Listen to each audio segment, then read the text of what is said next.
My Brother's Best Friend. Unexpected Love, Book 3. L. Lauren. Chapter 1. Oliver. I'm excited to work with you on your project. Oliver Nyguen smiled as he led a trio of men from his woodworking studio back through his home, squeezing past their bulky bodies and opening door after door for them. Wooden barrel tables will look great with the aesthetic you have planned. Thanks, one man spoke up, combing his wiry beard. We can't wait to see the results. A man with long curls of blonde hair and a sandy blonde beard squeezed Oliver's shoulder. He peered down, and his pale blue eyes met Oliver's dark ones. Oh. He brushed the man's hand away as he opened the front door. It's a very involved design process, so you'll see pictures every step of the way. There won't be any surprises. Oliver tucked raven locks behind his ear, olive cheeks blushing as the man continued studying him. You know, I bet we've got a few cases we could give you. Just a gift, nothing more, the blonde man spoke again. I'm sure. Beer would be lovely. This is small batch handcrafted beer. It's nothing like what you get at the grocery store for a bargain price. This is the good stuff. He beckoned Oliver into the driveway and approached the utility van parked behind Oliver's aging work truck. Noted. Oliver smiled, biting his bottom lip as the man pulled out case after case. His eyes bulged and he exhaled in a nervous chuckle. I don't need so many. It's just me. Well, you could share them with your significant other, couldn't you? The blonde man paused, setting another case down in front of Oliver. I don't have a significant other.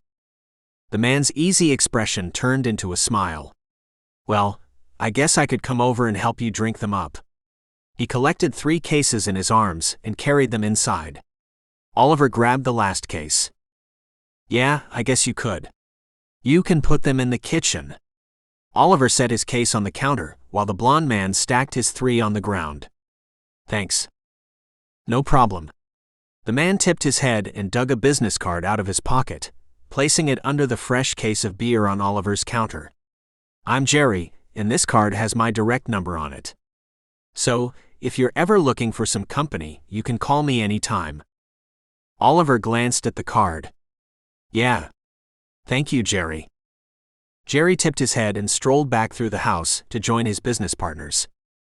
Oliver wiggled his fingers in a wave as the 3 men piled in their vehicle and disappeared. He kicked the door closed and dug his cell phone out of his pocket, instantly calling his best friend. Ollie, what's up? Hey Maxwell. I've got 4 cases of small batch, artisan beer and a bear's number. What are you doing tonight? Drinking beer with my buddy. What are you going to do with the dude's number? I don't know. You could call him, you know. He's not really my type. If you want him, you can have at it. Anyway, when will you be around? Couple hours. I'm still at the office, then I have to make a stop at my ex's place. Why? She wants to talk about what happened with our relationship and why it didn't work out. Oliver groaned. Why? Dunno? She wants closure or something. You'll definitely need a drink afterwards. Oliver laughed. Pretty much, Maxwell snorted. Anyway, I'll see you in a few. Don't drink too many without me. I won't. I'll be in the shop when you get here. You know the door code. Yep. I'll bring some Chinese takeout. Oliver smiled. Awesome. He ended the call and returned to his garage, reviewing all of his current projects. Oliver was a master woodworker, and he had been perfecting his craft for almost 10 years. He started in his junior year of high school, after he made a minimalist jewelry box for his mother. It was a random gift, but the challenge of creating objects out of wood piqued his interest. It was different from drawing or painting, more like sculpture. Useful sculptures. Despite his parents' best efforts to convince him to attend college, he picked woodworking, built a shop full of second-hand tools, and made a career. His items stocked local furniture stores, and almost every local business had one custom piece from him. He enjoyed woodworking's rustic qualities, the smell of cedar and oak, and the ability to zone out as he worked. Not only that, but he had a name for himself and a place of his own, a place with his name on the mortgage, a place with equity. He had friends too. The only thing he didn't have was a relationship. Most days he was okay with that. Some days he wasn't. Today was one of those days. As he waited for Maxwell, he worked in his shop, rotating between different projects and letting his mind drift. Maxwell had been his best friend since he moved from the suburbs to the city. While Oliver had been single for years, Maxwell had a new lover every month. Women and men. He wasn't selective, and he was good-looking with rich mahogany skin and striking light brown eyes. He had a dazzling smile that sometimes even made Oliver's knees weak. His cell phone dinged with a message from Maxwell, a simple OMW, and full lips tugged into a little smirk. He tucked his projects away and swept the wood shavings off the shop floor, depositing them in the trash. After a quick shower, he draped himself in an old shirt and shorts and pulled his hair into a loose bun, securing it with 2 non-slip hair ties. His front door opened, and the smell of steamy rice and sweet seasonings filled his house. The door swung closed. "Ollie?" Maxwell called. "I got your favorite. The Americanized General Tso's chicken." Oliver met him in the living room and smiled. "Hey. Thanks. I love Americanized Chinese food." He collected the bags from Maxwell and carried them to the kitchen, resting them on his granite countertops. Maxwell followed, hooking his thumbs in the loops of his slacks after loosening his tie and unbuttoning the top buttons of his shirt. "So these are the spoils?" Oliver slid Jerry's business card across the table. "Have at it." Thank you." Maxwell slipped the card into his pocket. "Are you really going to call him?" "I need to see him first, so no, I'll probably go to his bar though. You know, you're always getting people's numbers. I'm sure one of the dudes would be worth the time. I'm sure they're not bad guys. I'm just not interested." Oliver popped open a takeaway container and dug a pair of chopsticks from his kitchen drawers. He propped his elbows on the counter as he ate. "Why not?"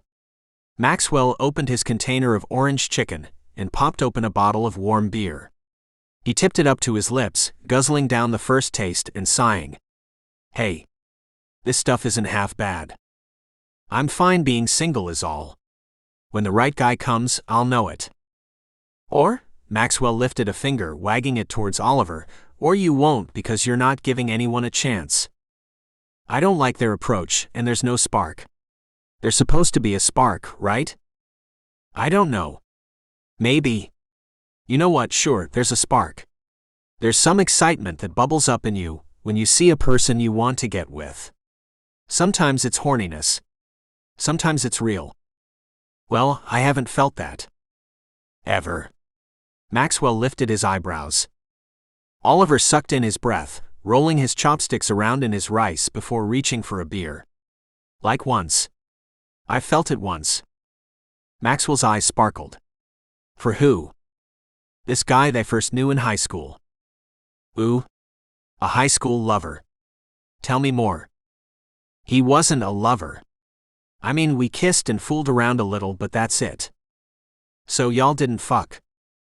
Oliver shook his head. "No. He went off to the military before we got there. Plus," Oliver inhaled a deep breath, "he was Abel's best friend." "Abel? You mean your hot, buff older brother?" "Gross, but yeah." Oliver picked at the label on the beer bottle, sticking his nail underneath it and separating the waterproof paper from the glass bottle. "Get it?" Maxwell laughed.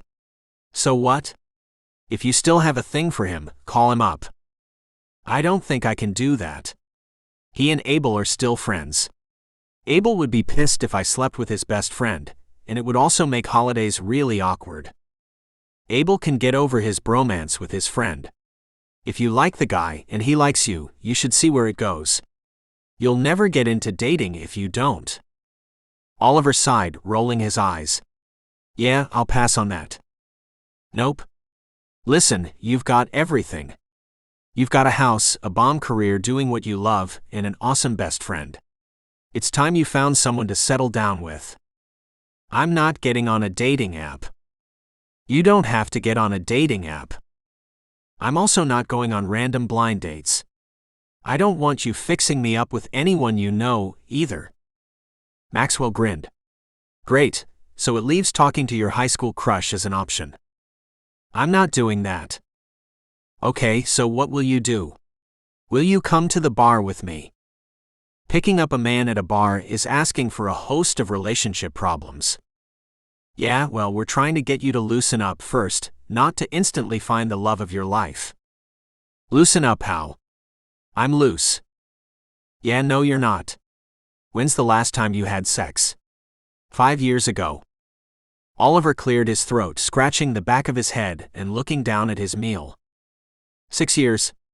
Maxwell glanced around the room. How about technically, never? I suppose it depends on what you consider sex. Have you had your clothes off with another person with the intention of orgasms? Right. Yeah. Oliver's cheeks warmed. I haven't. Like, ever.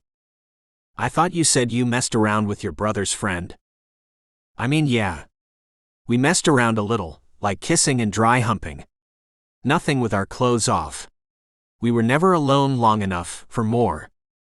Maxwell pressed his lips in a thin line and took a swig of his beer. All right. Okay. So you're a virgin. Oliver flushed. Yeah. I respect that. Save it for someone special. No problem. I mean, you have been attracted to people, right? Why do you ask? Well, I don't know. I heard asexual was a thing, so I was just wondering. Oliver shook his head. I'm pretty sure I'm not asexual, but thank you for looking out. How'd the talk with your ex-girlfriend go? Oh damn. Dreadful. It went dreadful, dude. She wanted to talk all right, without clothes and horizontally. Oliver chuckled, shaking his head again. Did you do it? Fuck her. Nah. It was damn tempting, but I didn't. It wouldn't have ended well. This is true. Maxwell finished his beer and glanced at his watch. Ah man. I need to get going. We have meetings starting at 7 in the morning tomorrow. You know, you're lucky you work for yourself. I am, but not because I don't have to attend morning meetings. I'm lucky because I get to do what I love every day too. Hey, don't get me wrong. I love finance and I love business, I really do. But I will never enjoy early morning meetings. Early morning meetings are what happens when your boss is a morning person and has been up since 4. Take some beer with you. I have a feeling I'm going to have a lot more coming my way. Oliver offered Maxwell an unopened case. Don't mind if I do. He boxed up his leftovers and nestled them in the plastic bag they came in. Then he grabbed a case of beer. Thanks for stopping by. Oliver followed Maxwell to the door, lingering in the doorway as the man strolled down his driveway back to his vehicle. Oliver crossed his arms over his chest, watching until Maxwell turned the street corner and disappeared. He moved back inside, kicking the door closed and returning to his Chinese food with his cell phone on the counter beside him. He scrolled through headlines as he continued nibbling and nursing his beer. Barely 30 minutes after Maxwell left, there was a knock at his door. He glanced around the room, narrowing his eyes. 1 second, he called, stashing his food away and cleaning the counter before he approached the door. He stood on his toes, peering out of the opening, but it was too dark. His heart leapt in his chest, but he settled the surge of anxiety before opening the door. How can I? Oliver started, but the words evaporated on his tongue. The figure standing on his doorstep left him speechless.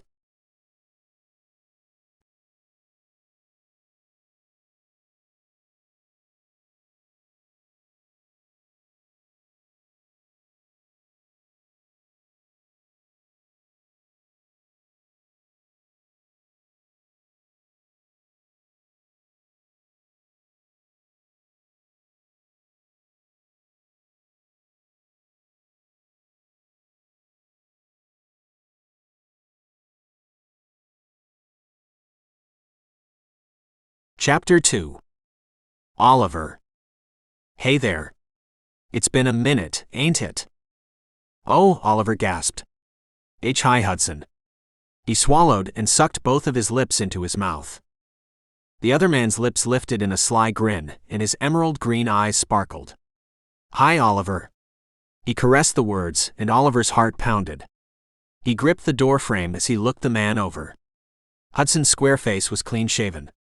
Long eyelashes kissed high cheekbones as he pulled his hat off his head, revealing longer curls of hair in contrast to the tapered sides of his head. The sun had bleached his curls, giving him that California surfer look. Hudson was dressed in a blue uniform. Gold buttons shined on his double-breasted jacket, and a bar of ribbons overtook the left side. Military. A duffel bag rested at his feet. Oliver wet his lips. Hi, he said again, eyes widening. Gonna make me stand out here all night, or gonna invite me in? Do you want to come in? Oliver sputtered. His eyes stayed glued to Hudson's face. Sure, thanks. Grinning, the man scooped up his bag and approached Oliver, standing chest to chest with him. He smelled like sunlight and cinnamon. Oliver swooned. Excuse me, he whispered. Why, yeah. Oliver jumped out of the way, hanging on the door as Hudson entered his house. Nice place you got here. He glanced over his shoulder at Oliver. So where can I sleep? What? Oliver choked. You were expecting me, right? No. Oliver closed the door behind him. Oh, damn it. Abel was supposed to call you. I'm on shore for a few months, and I kind of needed a place to chill. What? Can I crash here for a few months? Hudson's question swam around in Oliver's brain, and his reply did the same. His body screamed yes, but his mind was locked in a haze of fear. Hudson in his house for weeks. What would they do? Talk about the past. What could have been, before he went off to military training? The man's sandy eyebrows quirked. Well, he prompted. Why, yes. I'm sorry, yes. You can stay here. Oliver rubbed his temple. It's a 3-bedroom, so I have a guest room you can stay in. There's no bed, but I could get one. I can get a used cot or something. You don't need to go off buying me a 4-poster bed or anything. Hudson looked around before strolling down the hallway, peeking in rooms until he found an empty bedroom. He deposited his duffel bag in there and returned to the living room. You look good. Still sexy as anything, I see. You look good too. Want a beer? I have beer because of a client. Yeah. You know what? Sure, I'll take one, just let me get changed out of this first. Hudson unbuttoned his jacket and shrugged out of it, draping it carefully across the back of the couch. He removed his tie and shirt as well, and then pulled his undershirt out of the trap of his slacks. His muscles bulged as he unbuckled his belt. Oliver shivered. There's a bathroom down the hall. Yeah? Hudson let the belt hang, slipping the top button of his slacks loose. As he gathered his things, the undershirt bunched on his body, revealing rough, weather-tanned skin and a trail of dark blonde hair leading downward, laying a trail for Oliver's wide eyes. You like what you see, huh?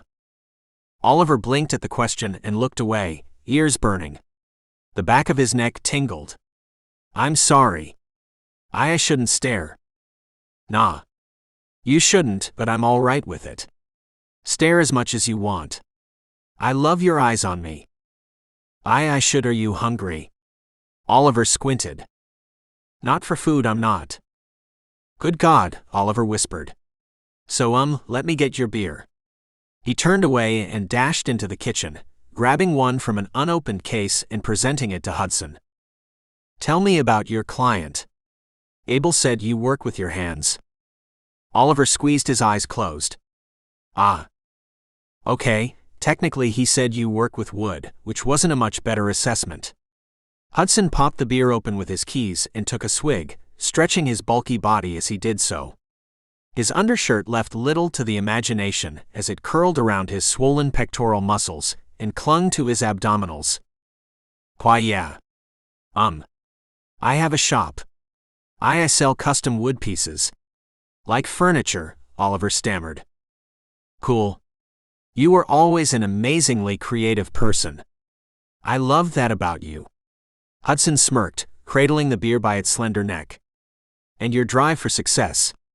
Always so smart, so dedicated. Valedictorian, weren't you?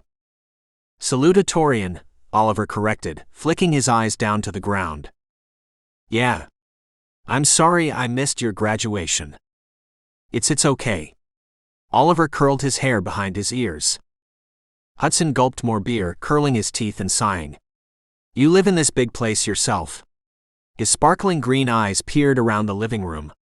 Or is your partner not home yet? I live by myself. Single, really? I didn't say single. I said I live by myself. Oliver stepped back from Hudson, lingering in the kitchen doorway, as he watched the man like a wild animal invading his space. Ah. All right. So not single, but living alone. I got it. Hudson clicked his tongue. Too damn bad. I would have loved a second chance with you. Oliver's heart fluttered, and he cleared his throat. Ah. And noted. Who's the lucky guy? I want to meet the person taking you off the market. I don't want to talk about my dating life. Oliver sucked his bottom lip. Aren't you tired? Hudson placed one hand on his hip and swirled his beer around the bottle, casting a discerning eye on Oliver. After a long pause, he sighed again. Some of the luster left his eyes.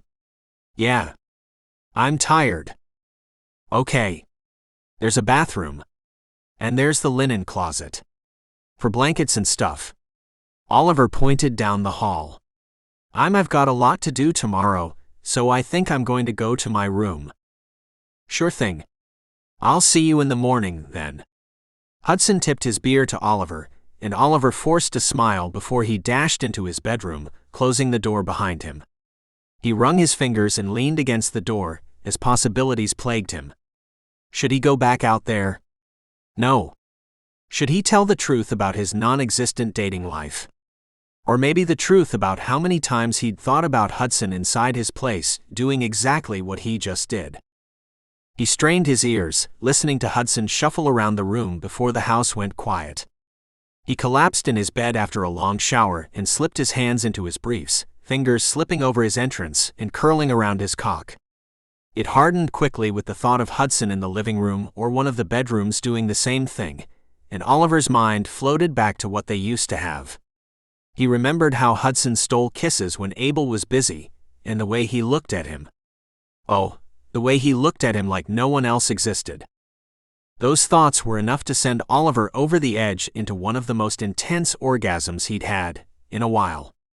He painted the inside of his briefs with cum and muffled his moans with his pillow. Panting, he slipped his briefs down his legs, kicking them off the bed, and fell asleep to thoughts of Hudson next to him.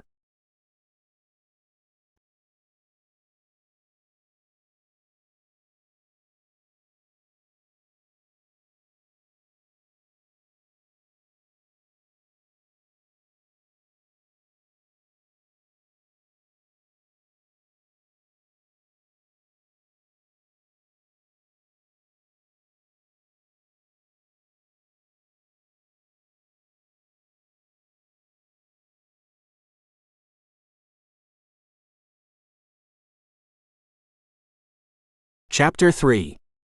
Hudson.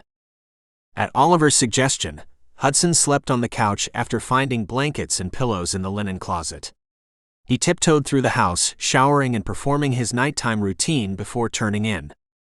His military training woke him at 6 o'clock the next morning, and he laid on Oliver's couch, shirtless and staring at the ceiling. The couch smelled like Oliver, like pine and peppermint, and Hudson shivered. He closed his eyes, imagining Oliver in his big bed alone, and then imagining himself beside Oliver in that big bed. They didn't even have to do anything. Hudson just wanted the closeness. He craved it. And it was messed up too. He'd fucked dozens of people, men and women, but he had locked his heart away for Oliver. Oliver was the first and only person Hudson had ever loved, and he was the only person Hudson wanted to lie next to in a bed without the haze of sex weighing him down. His cell phone chimed as the morning wore on, and he grabbed it, tapping the screen and groaning. He had just landed, and women were already texting him, asking him if he was close enough to see them. Cecilia this time, a horse-faced woman with thin lips and doe eyes. He didn't reply. Instead, he kicked the blankets off and wandered into Oliver's kitchen, pulling out flour, eggs, and butter. He whipped up a batch of pancakes, adding dry spices from Oliver's cabinet, and dropped them into a warm skillet, flipping them as the batter browned and pulled away from the hot pan. The smell filled the kitchen, and minutes later, he heard Oliver's bedroom door open. He grinned as he rinsed the bowl and pan clean. Pancakes? Oliver's soft voice tickled Hudson's ears. They smell good. Yeah. I figured since you were nice enough to let me crash, I'd be nice enough to make you breakfast. Did I wake you? Parted at the side, Oliver's black hair fell lazily over his shoulders, sweeping over his thick eyebrows and his mono-lidded, deep brown eyes. The sun bathed his angelic round face, and he looked young again. It was the same Oliver who had padded into the kitchen when they were children, when Hudson had spent many nights avoiding his drug-addicted mother and his alcoholic father. No, he yawned, I was getting up. Oh, okay. Well, I made you breakfast. I see. You hungry? Of course. You were always an excellent chef. Oliver wandered farther into the kitchen, heaping the kitchen island between them as he pinched off a corner of a pancake and popped it into his mouth. So buttery. Thank you. So, what do you have planned for the day? I have to work on my commissions. Oh.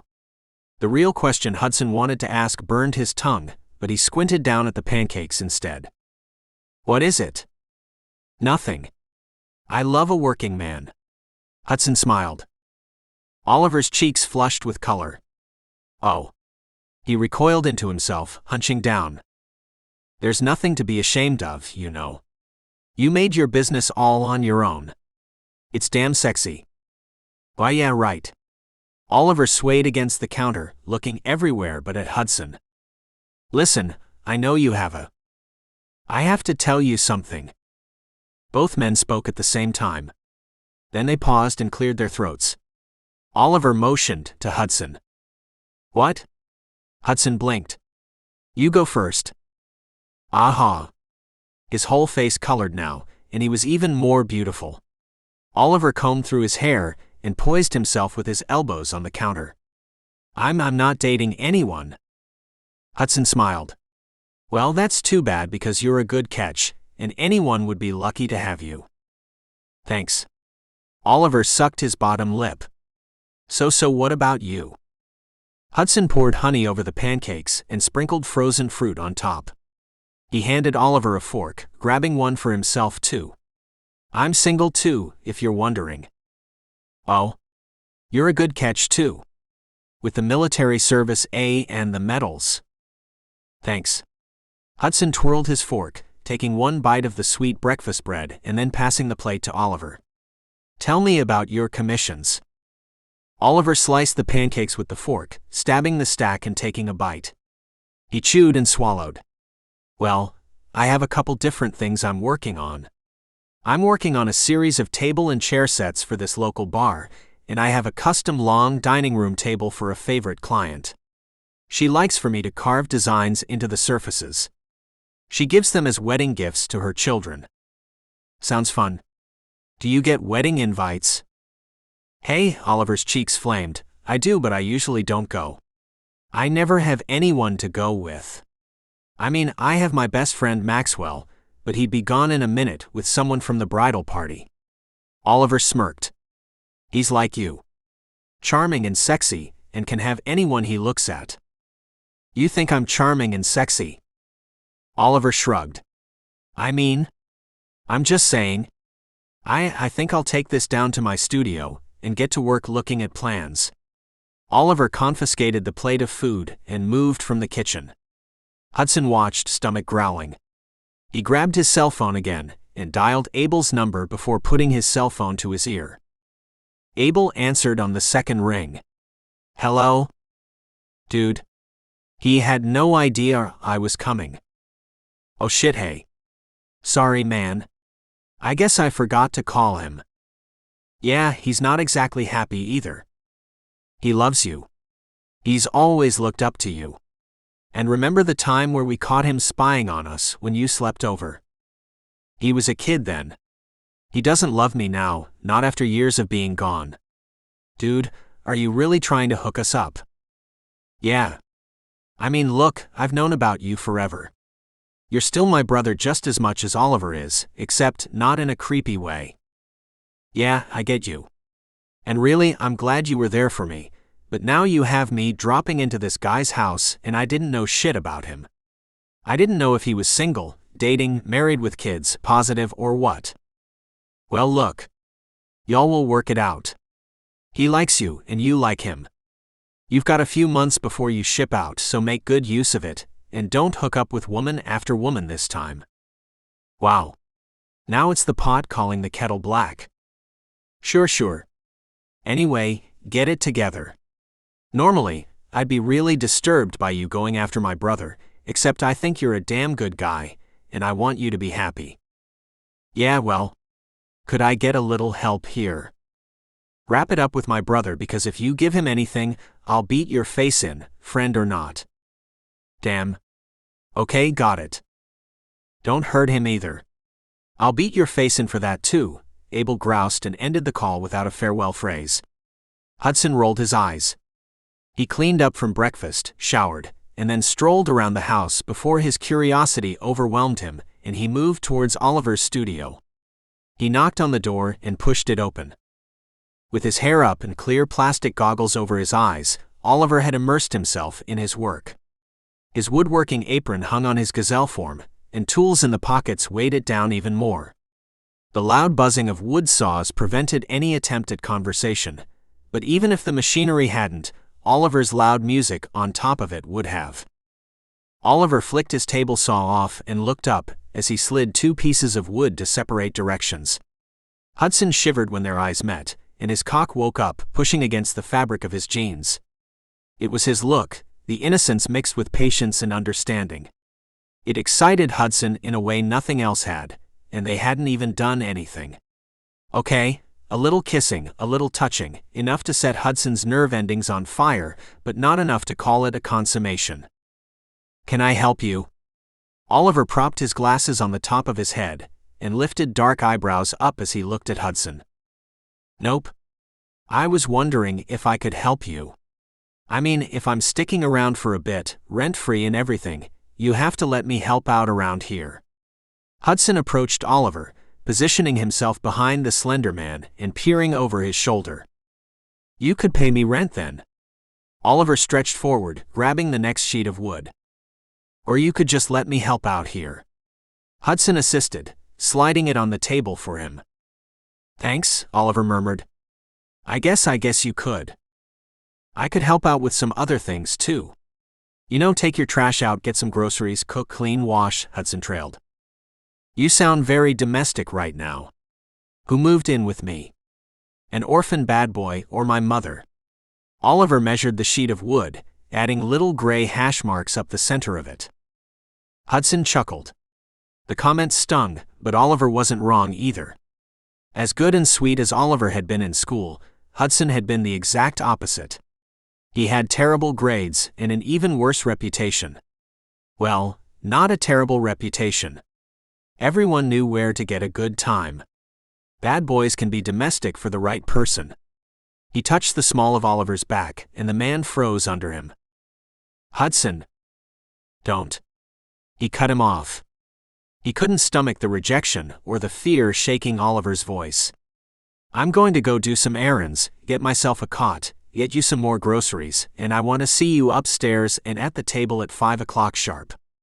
I'm making dinner for you. Oliver sighed. Okay. Anything you want in particular? No, Hudson. Anything you make will be fine. Cool? He stole a quick kiss to Oliver's temple. Don't overthink this. Let me be sweet to you. Oliver clammed up, shrugging his shoulders up to his ears and squeezing his eyes shut. Ah. Let me. Hudson rubbed the small of his back again, and Oliver's subtle arch thrilled him. His hand traced the band of Oliver's pants before it retreated. Okay, yeah. It's fine, Oliver breathed, cheeks swirling with color. He pressed his lips together and turned away from Hudson, gripping the side of the table. His little peaks of excitement put a smile on Hudson's face. Oliver could deny it all day if he wanted to, but Hudson knew there was still something there. Oliver hadn't forgotten the past either. Their story was unfinished, and Hudson wasn't the only person interested in fleshing the middle and the ending out. "I'll see you in a few hours then," Hudson rumbled as he stepped away from Oliver, exiting the man's workshop and closing the door behind him.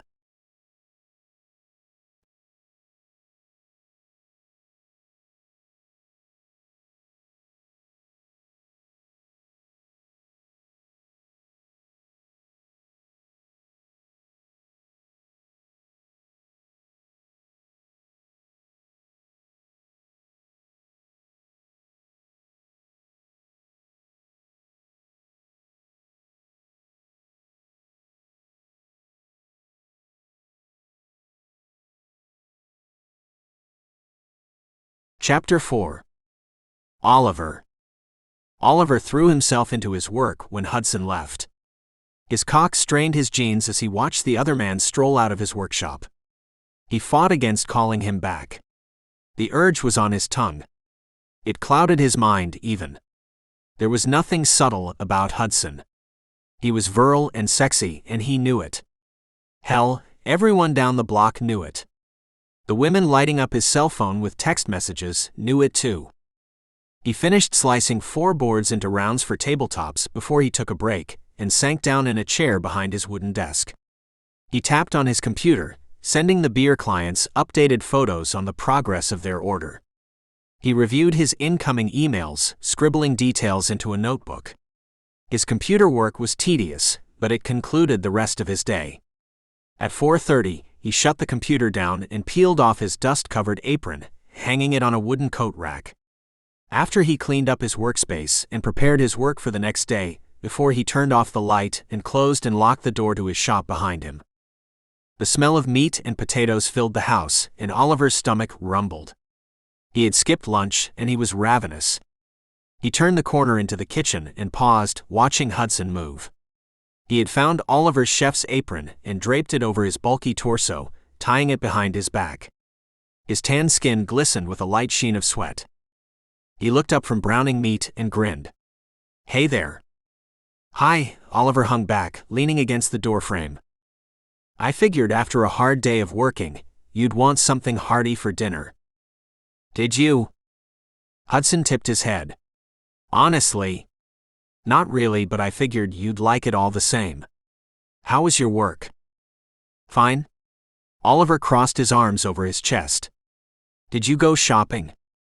"Yeah, I went down to the grocery store and picked some things up. Got snacks and ingredients for a few more dinners and breakfasts." "You didn't have to." "I know I didn't, but the least I can do is cook for you since you're letting me stay here." He tossed the meat in the skillet. "Come try this." "What is it?" "Making hamburger patties to go with some potatoes and broccoli." "What do you call this meal?" Oliver pushed off of the wall, tracking wood shavings through the kitchen and standing behind the counter with Hudson. "I call it a survival meal. It's nutritious and well-balanced because you need your strength working in a woodshop every day." Hudson stabbed a cube of meat with a fork and presented it to Oliver. "Thank you." He ate it off the fork and moaned. "Oh. This is good." He covered his mouth as he chewed. "Yeah?" Hudson smiled. "I'm glad. I bought a military cot and some blankets too. I already set it up in one of your empty rooms. It almost looks homey. You could have asked me for help." "I didn't need any help, so I didn't ask." Hudson winked. "So what you been up to these last years?" Oliver shrugged. Nothing." "Really?" Hudson tilted his head as he spooned mashed potatoes and broccoli into a bowl. He added the meat on top. He fixed another bowl for himself. "Yeah. I'm boring, I guess." "You're not." Oliver chuckled. "You're being nice, but it's okay. I know I'm boring. You don't have to pretend otherwise." You don't see what I see. Clearly not. Oliver took one bowl and sat down at the kitchen table, swirling the food together before taking a bite. Thanks for making this. You're very welcome. Hudson sat across from him. You want to know what I see? You mean besides your best friend's nerdy little brother? Yeah, besides that. I see a strong, capable, unbelievably sexy man. Oh. Oliver's cheeks heated, and he fixed his gaze on his food. But in all fairness, you've always been sexy to me. Do you remember the first time we really met? Oliver nibbled his food. Why, yes. You know what parts one remember? The parts where we were kissing and grinding on each other. Oh yeah. I remember those parts, but I mostly remember how we got the chance to talk because Abel hadn't gotten home yet. Yeah. You were doing your homework on the couch, and I was making a snack in the kitchen. I made you one, remember? Oliver nodded. I do. He combed his fingers through his hair, removing his hair tie and letting thick strands fall around his shoulders. It was a peanut butter and jelly sandwich. Yeah. Hudson smirked. It was. Then what happened? You told me to put my work away, and we watched after-school cartoons. Oliver's cheeks burned. And? I kissed you. Hudson smiled, green eyes dancing. You did. You tasted so good then, but I bet you taste even better now. His hand inched across the table, brushing along Oliver's fingers. Oliver yanked his hand back, slipping it between his thighs as his blush traveled down his neck and across his shoulders. Ha! Hudson rumbled, You're so sweet. He finished his food and rinsed his bowl, leaving Oliver at the table by himself. We should go out for dessert. You know of any good places? What? Oliver curled his hair behind his ear as he snapped his head towards Hudson. You want to take me out for dessert? Yeah, why not? You're free and I'm free. Let's go for dessert. I don't know. What don't you know? It's just dessert. It's not like I'm asking you to marry me or anything. It's just, I should get back to work on some projects. I don't want to fall behind. Are you behind? No, but... Well, if you're not behind, you can't worry about falling behind. Come out with me. It's ice cream, and I know your favorite flavor too. Oliver placed his bowl in the sink as Hudson ducked out of the kitchen and changed clothes. What's my favorite flavor? Hudson came out, pulling a shirt over his bulky body. Then he shoved his feet in a pair of black leather boots. Stylish but conservative. Hudson had always had a personal style. Strawberry frozen yogurt, if it's available. If not, you like birthday cake with sprinkles and nuts. Tell me I'm wrong. Oliver shook his head. You're not. He bit his bottom lip and slipped on a pair of loafers. I don't know if we should do this. I don't know if I should do this, I mean. Dessert isn't some relationship gateway drug, Hudson laughed. Unless you want it to be, then I'm okay with it. I don't think so. Oliver shook his head. All right. Spill. Spill what? Spill whatever's holding you back right now. Oliver wet his lips and buzzed around his house, quiet as he grabbed a light long-sleeved shirt and tied it around his slim waist. I'm just not ready to date. Did you just get out of a breakup? No. Oliver wrinkled his nose. Have you ever dated anyone? Yeah, I've dated. Oliver raked his hair all to one side, fixing his off-center part. But I'm not ready. All right. Well then. I'll wait until you're ready. How's that? Hudson stretched a hand to Oliver. Oliver eyed it and shook his head. If we're going, we're going. He passed Hudson, opening the front door. I like how you keep me on my toes, Hudson smirked and grabbed Oliver's hand anyway, yanking him close.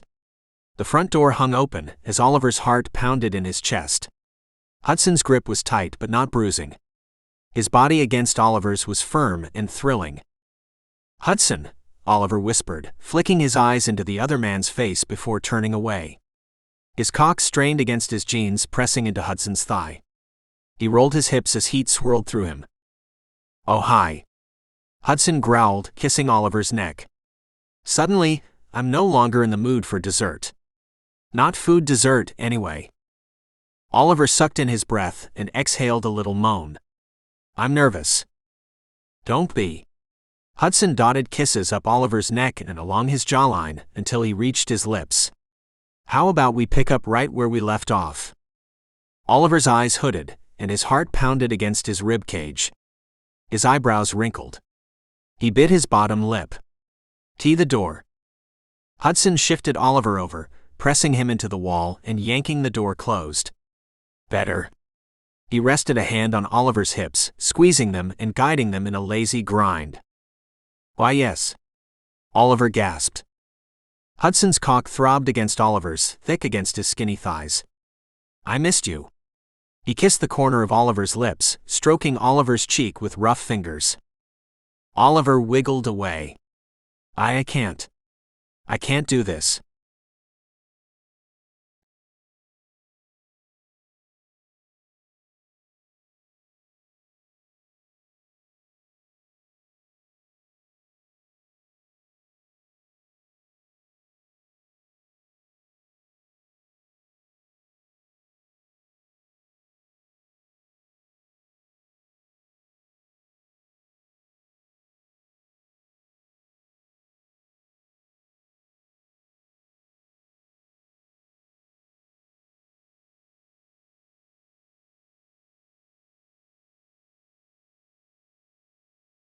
Chapter 5.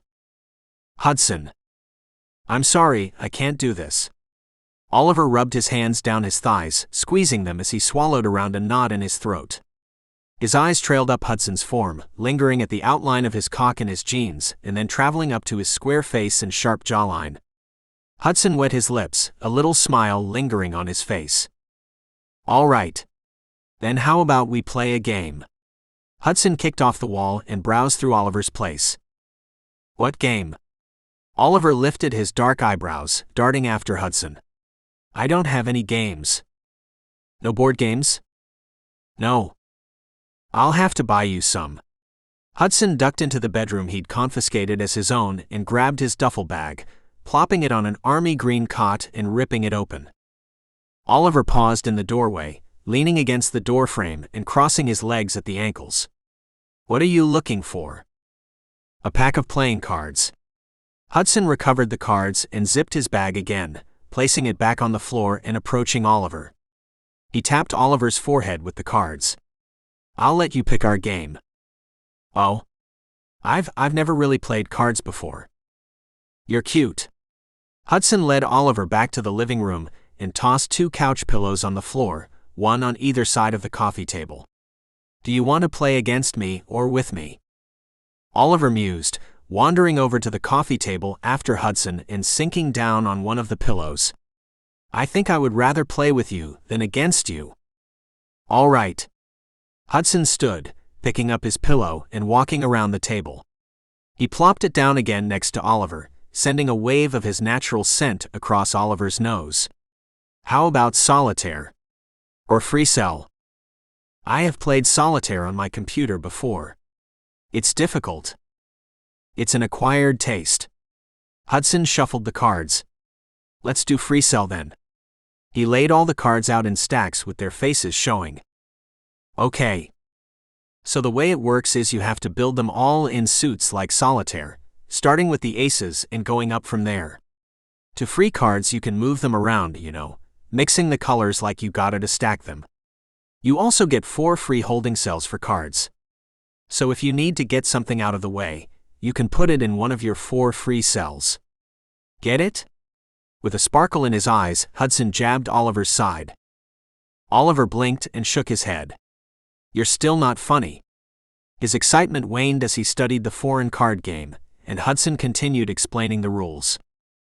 "All right, so how about we take turns then? It's your go." Hudson rubbed Oliver's back. "I'm going first." "Yeah." "Oh."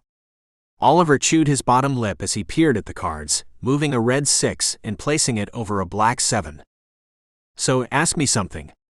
Hudson took his turn next, putting a queen over a king. Oliver ducked his head. Okay. He surveyed the cards, spotting all the possible moves before selecting one.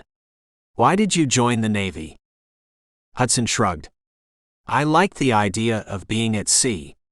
He took his turn. I joined the military in general to get away from my parents. I wasn't going to become someone whose glory days ended in high school, working construction with a wife and more kids than I can afford, crawling around my feet back in some trailer park. What about your parents? What about them?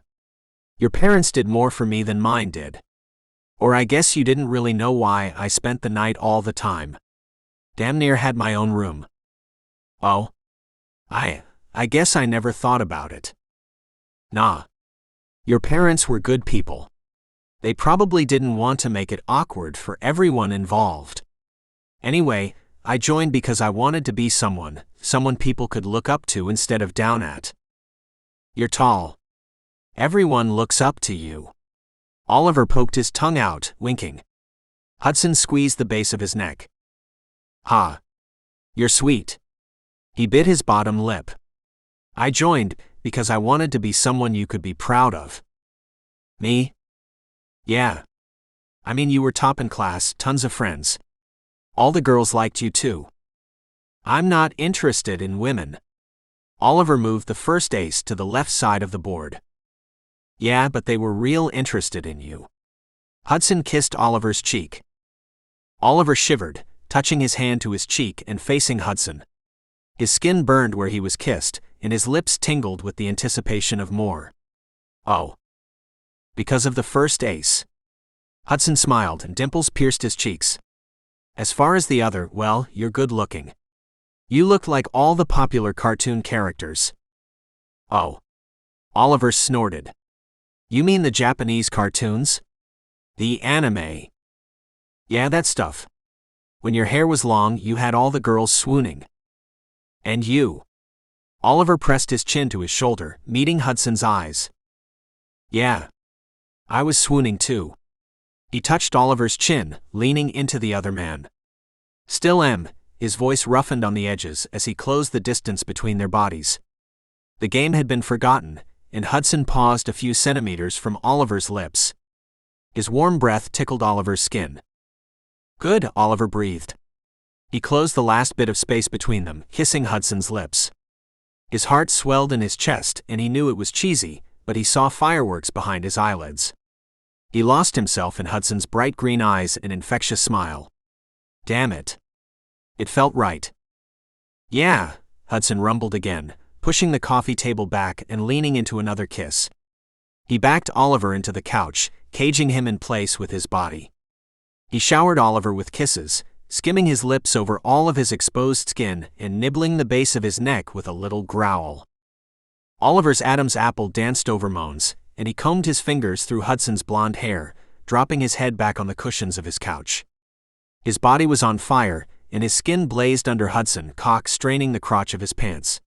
Beads of anticipation seeped from the head of his cock, staining his underwear. Oh God. He shivered, cheeks burning. Nah. Just me. Hudson rumbled, biting into Oliver's neck harder. Terrible joke. Oliver groaned and gasped into the bite. His cock strained his briefs. Oliver rested a hand on Hudson's chest, pushing against him. I need to breathe. What? Hudson sat back, licking his lips. I can't do this. I can't have sex with you. Hudson tilted his head. Who said anything about having sex? We're having fun. If sex happens, it happens, right? No. Oliver shook his head, wiggling away from Hudson. His body and his mind screamed in opposition. His body wanted Hudson. It craved his warmth and his gentle and firm touch. His mind did the opposite. He would run away if he could make his legs move. Instead, he was rooted to his spot, pulse quaking his veins. I've never done it before. His voice was light over the blood throbbing in his ears. What? You're a virgin. Oliver nodded. I just haven't gotten around to losing it, my virginity. Whoa! Hudson touched the backs of his fingers to his lips and studied Oliver. The playfulness in his green eyes had faded. You don't get around to losing it like it's a bullet point on a to-do list. First times are supposed to be special. Was yours? Well, no, but my story is different. Hudson kissed Oliver's cheek. I want your first time to be special, to be with someone you love. Oliver chewed the inside of his cheek, turning his face into the kiss and nuzzling into Hudson's neck. I want my first time to be with you. Hudson shivered. Ah, he cleared his throat. Yeah, okay. I'd like that. When I'm ready. Yeah, of course. For once the playboy was speechless and his cheeks were rosy. Oliver enjoyed the look on him. You a thirsty? No. We should finish our card game, maybe. Sure. Oliver crossed his legs and scooted over to the coffee table's new position. I don't remember you moving this.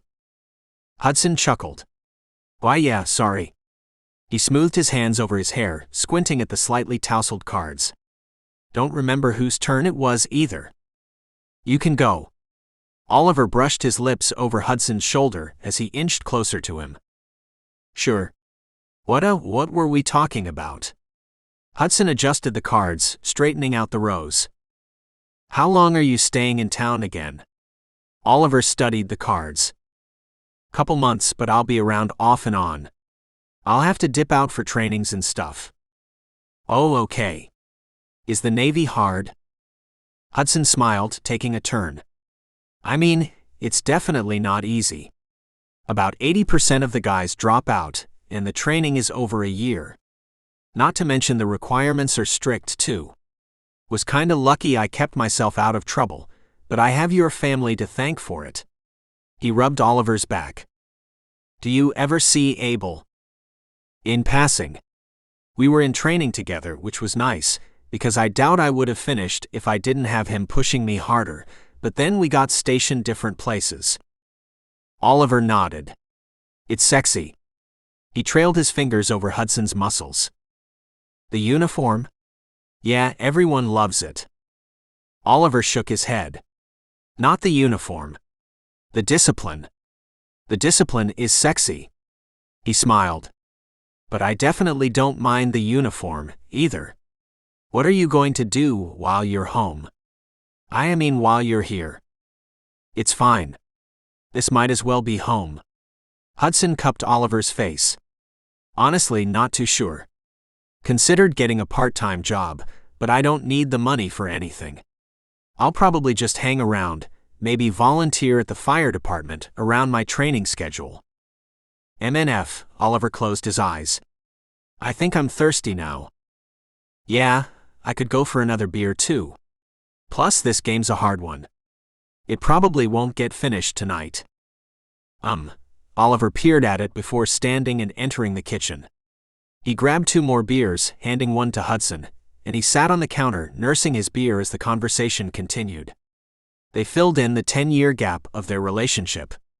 Oliver talked about his business endeavors to an enraptured Hudson, and Hudson discussed his advances through the Navy, explaining his rank and awards. When the sun peeked through the kitchen window, they regretfully parted ways.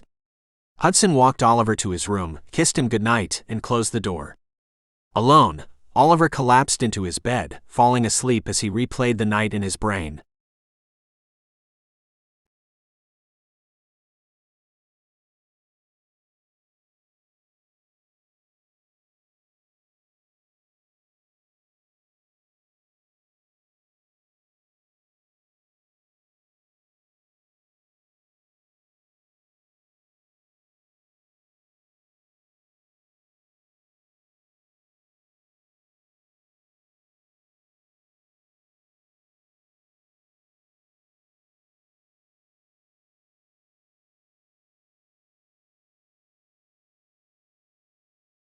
Chapter 6. Hudson. 3 weeks at Oliver's place, and they had fallen into a careful routine. In the mornings, they danced around each other. Hudson woke early and prepared a lavish breakfast for the artist. Lured by the smell of breakfast, Oliver trudged from his room mid-morning with wild hair and drooping eyes. They exchanged a polite kiss. Hudson grabbed Oliver's pert ass, and then they parted ways. Hudson spent every day at the firehouse in training classes while Oliver worked in his shop. He cooked dinner every evening for his host. They ate together, sometimes quietly, sometimes chatty. Conversation easily filled the silence, and Hudson's love for Oliver grew a little every night. Oliver was beautiful. Beyond the physical things, he was funny and charming once he wormed out of his shell. He was kind, playful, and sexy too. However, Hudson loved his intelligence the most. Woodworking wasn't easy, and Oliver created original designs for all of his projects. It was a perfect blend of classic intelligence and artistic abilities, and on the days he got home early from the fire station, he sat in the shop watching Oliver work in his element before starting dinner. The fourth week was his first day on the job, his first day officially working as a fireman. He was a volunteer, so he didn't have to spend his day at the fire station, but he elected to. His anxiety jumbled around inside him as he whipped up pancake batter and dropped it into a sizzling pan. "You always make me pancakes," Oliver hummed from the hallway. He turned the corner into the kitchen and curled a blanket around his shoulders and head. The lip of the fabric shaded his olive skin. "You want something different?" Oliver nodded. "All right. What you want?" Hudson flipped the pancakes and crooked his finger to Oliver, beckoning him closer and giving him a kiss. "Mornin'." "Hi," Oliver smiled against Hudson's lips. "I want steamed buns." "Those things your mom used to make?" Oliver nodded again. "With sweet bean paste." "I don't know how to make those." "I guess you will have to find a recipe then." Oliver lifted his dark eyebrows and kissed Hudson again. "Yeah, I guess I could call your mom and ask for hers, huh? You think she'll give it to me if I tell her I'm making breakfast for her youngest son?" Hudson scooped out the pancakes and stacked them on a clean plate. Oliver pinched off a corner, shrugging. "She does have the best recipe." Hudson tugged his lips into a smile. "I'll see what I can do, sweetie. What are your plans for the day?" Working, of course. I'm completely focused on the beer client. One of them is going to stop by today or tomorrow and take a look at the progress. I'm a little nervous." "Why?" "The tables look good." "I'm always nervous about it.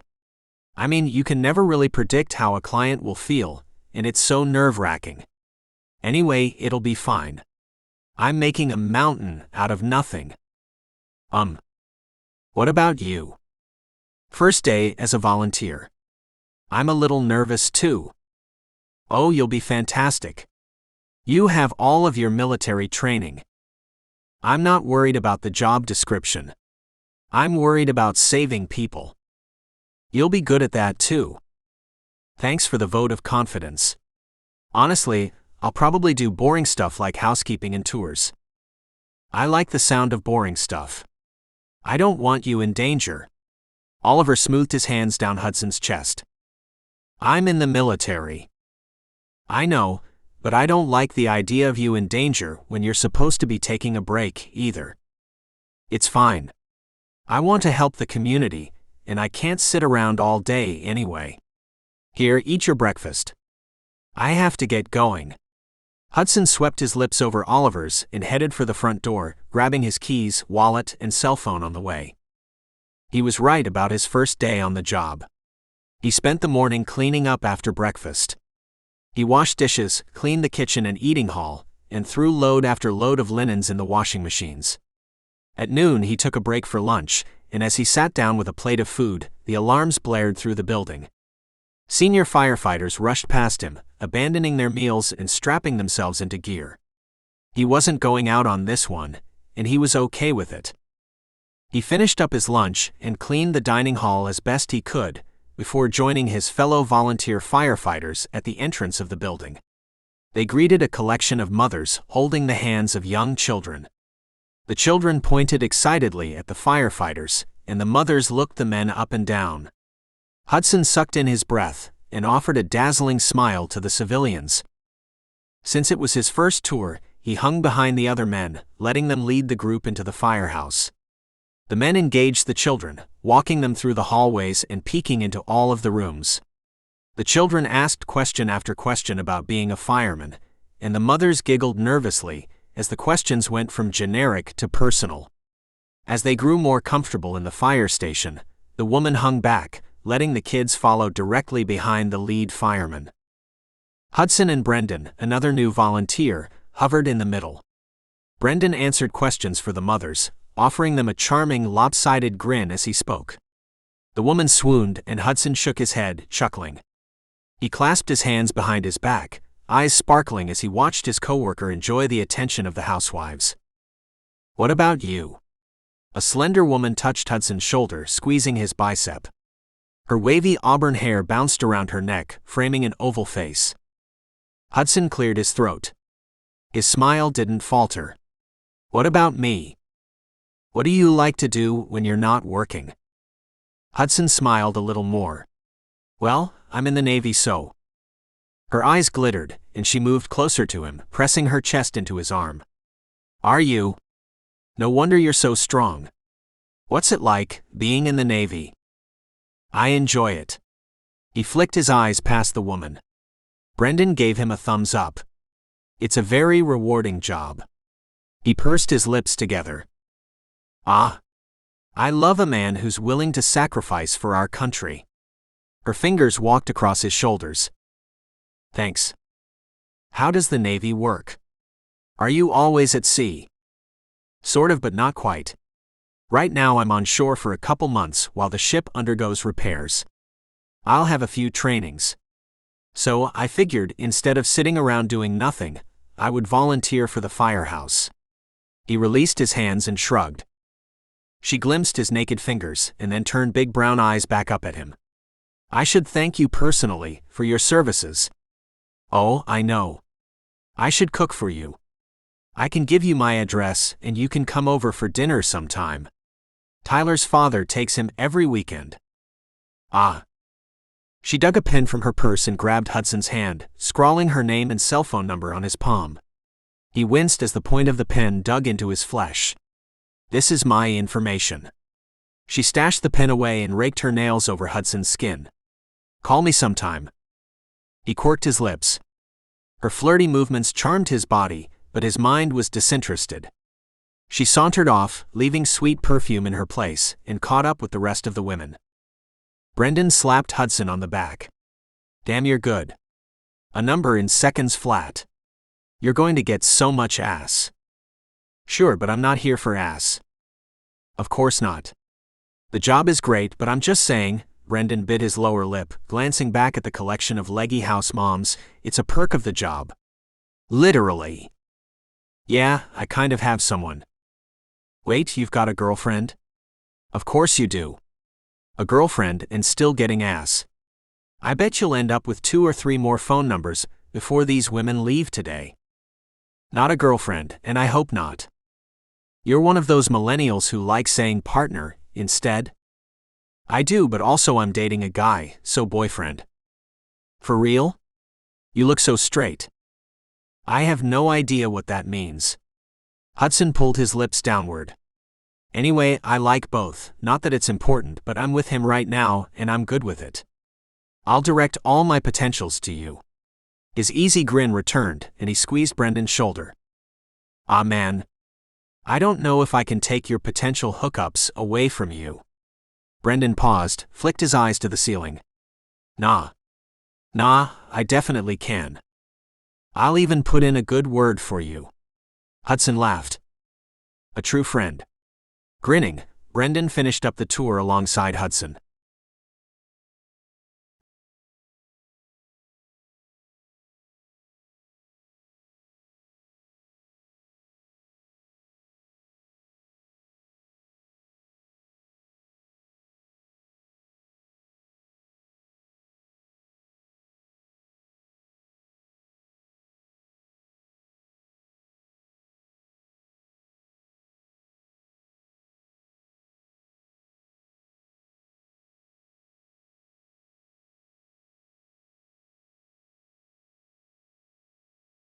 Chapter 7.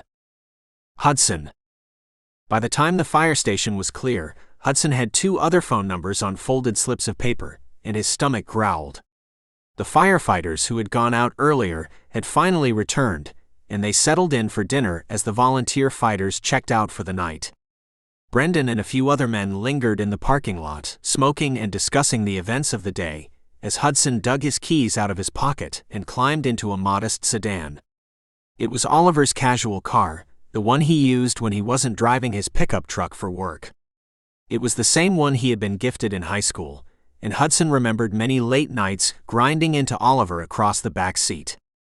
Hudson pulled the phone numbers out of his pocket, depositing them in the empty cup holder between the 2 front seats, and drove back to Oliver's place, parking behind Oliver's work truck and an unfamiliar truck in the driveway. He strolled inside, straining his ears for new voices. "Hello?" Hudson called through the house, dropping his keys on the side table and kicking off his shoes. "In here," Oliver replied, poking his head out of the kitchen. He smiled, dimpling his rosy cheeks, and he waved Hudson closer. "Come meet my client." A low, rumbling voice sounded from the kitchen, and Hudson's defensiveness spiked. He wet his lips, eyeing Oliver. "I need to go wash up." "Please?" "It'll only take a second. Plus, he brought a new brew. Stout, I think." He turned back to the man hidden from view, nodding. "Yes, stout. You like stout, right?" "Yeah," Hudson grunted, wandering into the kitchen. A round man with stringy hair stood between the kitchen island and the counter. 3 cases of beer rested beside him. Oliver pecked Hudson on the cheek and handed him a warm bottle of beer. "Hi." "Hey." "Jerry, this is Hudson." "Hudson, this is Jerry. Jerry's got the Bespoke Beer Company." "What's bespoke?" Jerry smirked. "It just means tailor-made. Exclusive." "Ah." Hudson rose his eyebrows, rubbing a hand down Oliver's back.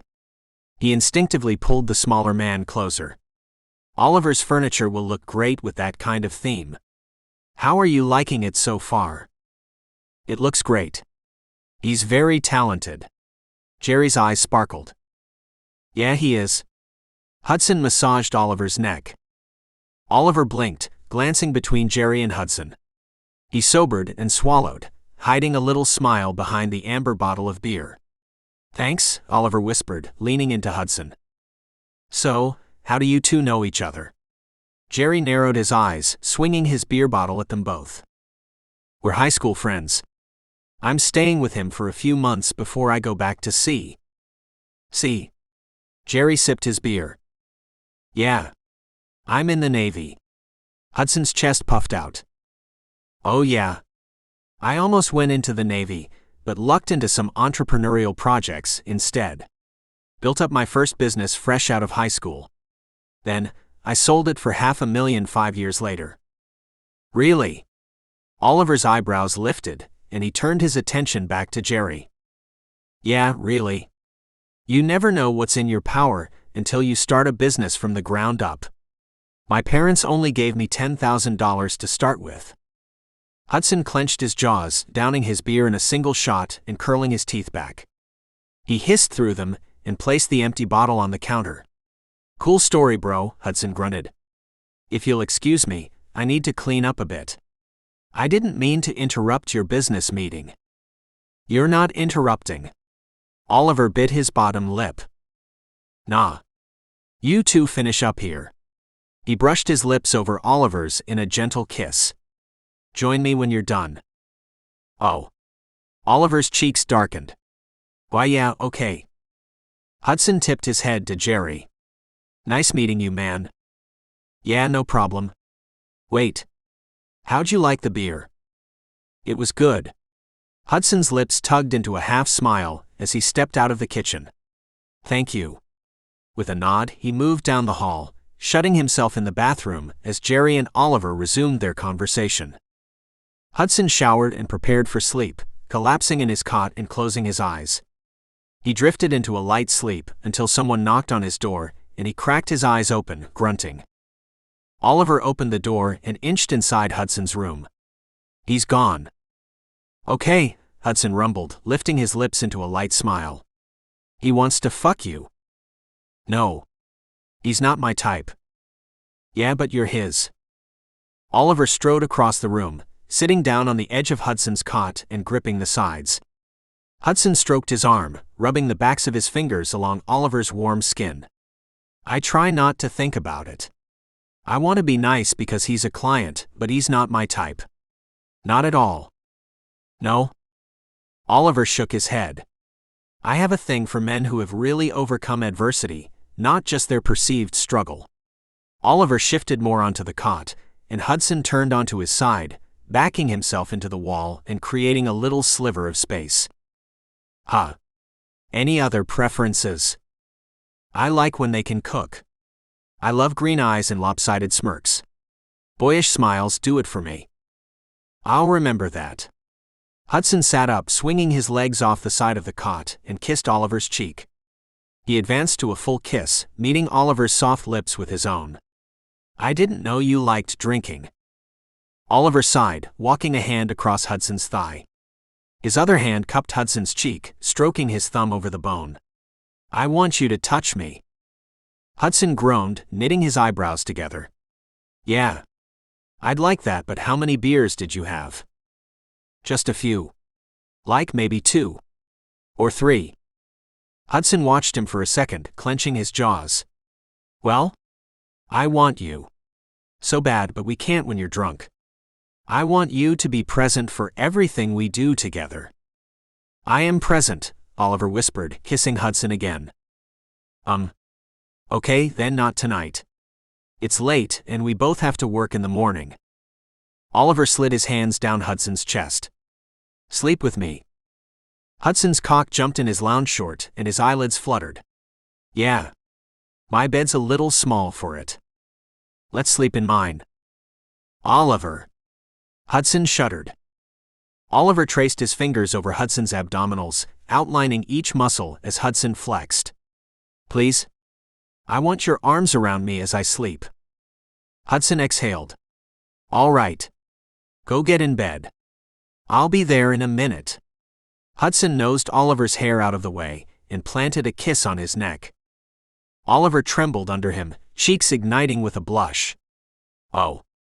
Okay. Yes. His fingers tightened in Hudson's shirt before he released the fabric and stood up, exiting Hudson's bedroom.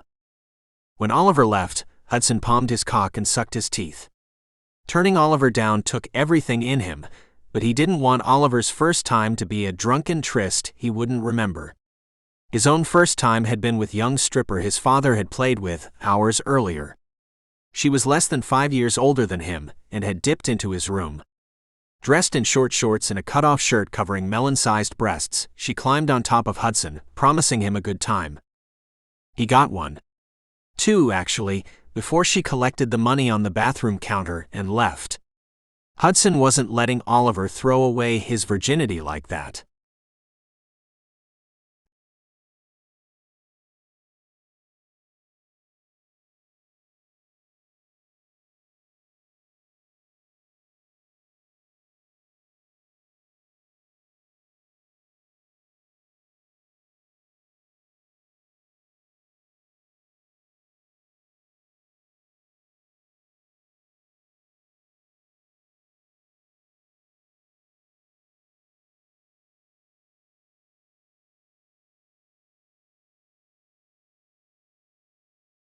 Chapter 8. Oliver. Oliver woke up in Hudson's arms. His head pounded as he cracked his eyes open and groaned. The sunlight burned his eyes, and he yanked the sheets over his head, stirring Hudson next to him. Hudson's hand slid down his side, gripping his hip and wiggling a little closer. His cock poked Oliver's back, and his head nestled against the back of Oliver's neck. Hudson against him sent a thrill through his body. It wasn't that Oliver never had the opportunity for sex, it just had never been right. He'd kissed men and even gone as far as touching them and letting himself be touched, but nothing further. The desire didn't burn inside him with other men like it did with Hudson. He wanted Hudson's lips on every part of his body. He wanted Hudson on top of him, his strength pinning him to the bed. Those thoughts sent another spike of excitement through him. That excitement pulled between his legs, and he hardened in the trap of his thighs. Warm flesh dented warm flesh as his alarm clock blared on the nightstand beside him. "Oh," Oliver groaned, flicking his eyes up at the clock. Hudson grumbled, kissing Oliver's jawline. "Mornin'." Oliver squirmed, his arousal growing as Hudson climbed out of the bed and prowled around the room. Shirtless and with twisted briefs, Hudson was edible. Oliver's lips parted, and his mouth watered before he looked away. "You can look. It's all yours." Hudson grinned, cutting his green eyes to Oliver and pursing his lips over a smile. "Oh." A shallow breath. Oliver dragged his eyes back to Hudson's body, drinking in the sharp lines of his abdominals, the packed muscles on his arms, and the firm globes of his ass. Hudson adjusted his briefs, pulling at the crotch and loosening the constriction against his cock. Now his cock tented his underwear. "What are you thinking?" I want to taste it, you. I want to taste you." Hudson smirked. "All right. Also, it's so big. I mean, it looks so big." Hudson glanced around the room for a moment, his own cheeks filling with color before he approached Oliver's side of the bed. "Do you, want to see it?" Oliver's eyes widened, and he sat up, wrapping the blankets around his body and bunching them in his lap, hiding his own arousal from the other man. "I think yes." Hudson shook his head. No indecision. "Do you want to see it?" Oliver shivered. "Why, yes." "Then pull it out." Hudson's voice was rugged, thick with arousal. Oliver chewed his bottom lip and fixed his eyes on Hudson's crotch. The man's cock had wet the fabric, leaving a small dark spot to the left. Oliver wringed his shaft from the outside of his briefs, and his fingers barely fit around him. Hudson shivered, sucking his belly in as his cock flexed. Sorry." "No, you're fine. You're sexy. Please don't stop." Oliver nodded, fondling him outside his briefs more.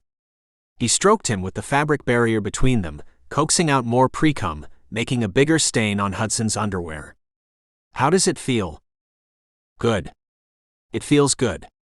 "Damn." Oliver continued stroking him, and the stain of pre-cum grew. His mouth watered, and he flicked his eyes up at Hudson before back down at the stain. Scooting forward, he pressed his mouth into Hudson's underwear. Hudson bucked. "Phewick." His thighs trembled. "Fuck." He touched the top of Oliver's head, combing his fingers through his hair and tucking dark strands behind his ear. Oliver sucked the fabric, tasting his salty pre-cum off his clothes. He moaned at the taste. His own cock throbbed between his legs. A bead of pre-cum worked through him, wetting his thighs. He dipped his hand under the sheets and palmed his cock, cupping himself in his hands and massaging velvety skin. Hudson grunted, sucking in shallow breaths and bracing himself with one hand on Oliver's shoulder. "Damn. I can stop." Oliver scanned up Hudson's body, meeting his lidded green eyes. "No, it's fine. Keep going." Hudson licked his lips. "Keep going." "Okay." Oliver inched Hudson's briefs down, revealing new slices of suntanned skin and corded muscles. Sharp cut lines separated Hudson's torso from his thighs and directed Oliver's attention to the center of his body. Fine brown hairs dusted his lower abdominals. Hudson squeezed Oliver's shoulder. "Babe. God, babe." Oliver tugged Hudson's briefs off his ass first, brushing his fingers over the newly exposed skin. Then he pulled down the front. Hudson's cock sprang free, slapping his stomach. Oliver's eyes widened. Oh, he chewed his bottom lip, my God. He drank in Hudson's length, swiping his tongue over his lips again. Yeah. Pre-cum had pooled between his foreskin and the shining head of his cock. Oliver peeled Hudson's foreskin back, and it settled behind the mushroom head of his cock. "See, can I taste you?" "Yeah." "Don't come in my mouth, okay?" Oliver squeezed the shaft of Hudson's cock, inching closer and closer to him. He swirled his tongue around it, kissing it, and sweeping his lips over the slit. "Sure." Hudson groaned, dropping his head back on curved forward shoulders. "Okay." Without any more hesitation, Oliver sucked Hudson into his mouth, cheeks hollowing. The lingering taste of Hudson's salty pre-cum tickled his tongue, and his husky scent filled his nose. Oliver moaned around him, knitting his eyebrows as Hudson's thick cock hit the back of his throat. He sealed his lips around him and retreated slowly. Hudson rewarded him with a moan and a little shiver. "Fuck yeah," he whispered, combing his fingers through Oliver's hair again. He massaged his jawline, stroking him under his chin. "Damn so sexy. It's gonna be close, baby." Oliver released his cock with a soft pop and stroked Hudson's length with one hand. His thumb teased Hudson's slit. "Ah," Oliver flushed. "Can I watch you?" Hudson curled his lips over another moan, rolling his shoulders and squaring his head. His muscles seized and he worked his jaws. "Watch me what? Jack off?" "Yeah." "Will you do it with me?" Hudson glanced at Oliver's crotch. Oliver's cock jumped. "Oh? Why yeah. I guess yeah." He rubbed his hands over his thighs and arousal swirled through him. He wanted so much more, but he knew they didn't have time for it before Hudson had to shower and leave for work. He could look at Hudson's body all day and night if he got the chance. Everything about him was beautiful, especially the way his corded muscles shivered under Oliver's touch and his quivering moans. Oliver sat frozen in place for a few minutes before he scooted back in the bed, casting the blankets aside and exposing his throbbing length. Hudson smiled. "Gorgeous." He reached down for his cock, gripping the base with one hand and stroking himself with the other. His fingers passed across the head of his cock and then down his shaft, biceps flexing each time. Oliver gripped his length in his hands, biting his lip as his attention stayed on Hudson's movements. He jerked himself, timing himself by Hudson's movements. When Hudson sped up, he palmed himself faster.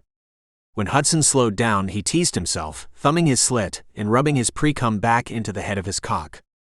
"You're so sexy," Hudson rumbled, pausing with his hand at the base of his cock. He squeezed himself and panted through parted lips. "You are too," Oliver whispered, easing back on the bed and stretching his torso out. His back sloped, and his cock pointed to the sky as he idly fondled himself. "I'm getting close." "Me too," Hudson stroked himself once. "Where do you want me to come?" Oliver searched the room with his eyes. Wherever. Wherever you want." Hudson narrowed his eyes. "Yeah.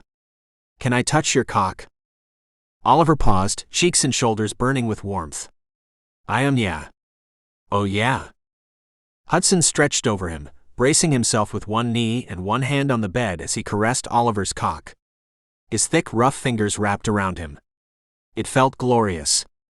Oliver's belly hollowed, and he pulled his own hand away, resting it on his thigh.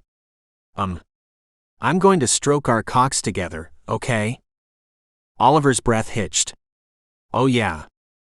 Hudson hovered over Oliver, grasping both of them in his hand. His forefingers felt heavenly against Oliver's skin, and his cock felt impossibly warm.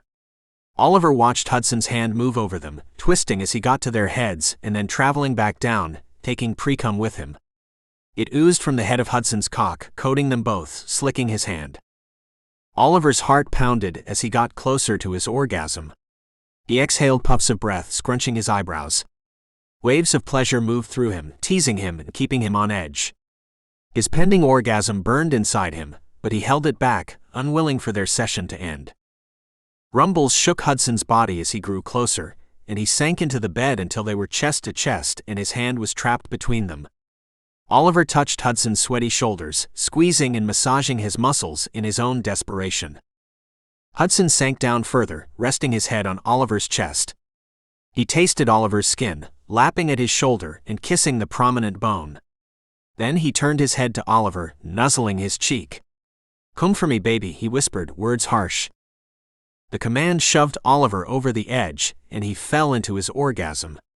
It was the first one he'd ever had with another person, and it was explosive. Fireworks dazzled behind closed eyelids, and warmth spread through every bit of his body. His heart galloped, but he held his breath as he came, painting Hudson's chest with cum. Hudson kept stroking him, milking every drop from his cock. Oliver's weak abdominals tightened, and he lurched forward, gripping Hudson's bicep as he teased. Oh, please. Please stop." Oliver trembled. Panting, Hudson slowed his stroking hand. His cock throbbed against Oliver's. He had climaxed too, but Oliver couldn't pinpoint when. Yeah. Hudson collapsed onto the bed beside Oliver. His cock softened in the crook of his thigh. Oliver covered himself with the blankets as he softened. He looked at the clock again. You're going to be late for work. Nah. Hudson yawned. You'll be missing your breakfast, though. Can't make steam buns now. It's okay. I think I can pass on steam buns today. I got something better. Oliver bit his bottom lip, sitting upright and tracing his fingers along Hudson's chest. Hudson's lips lifted in a fluid smile. Good. I'm glad.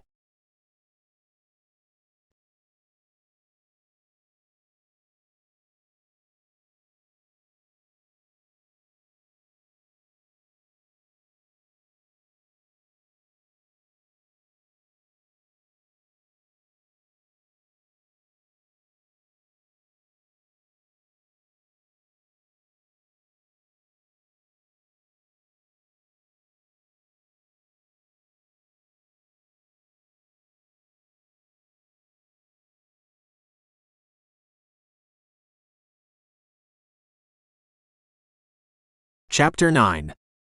Oliver. Oliver flipped the light on in his studio, yawning and stretching his hands over his head. He combed his fingers through his hair as he slipped an apron over his head and tied it loosely behind his back. You know, I hate when you have to work Saturdays, Maxwell lamented, slipping an apron over his head as well. Saturdays are for drinking beer and hanging out. I'm a little behind on my latest few projects, especially the wedding piece. It's due soon, and the surface design is going to take a while. It's what I'm focused on today. I need to get it traced and some of it cut. Then, I'll feel better about Monday. Fair.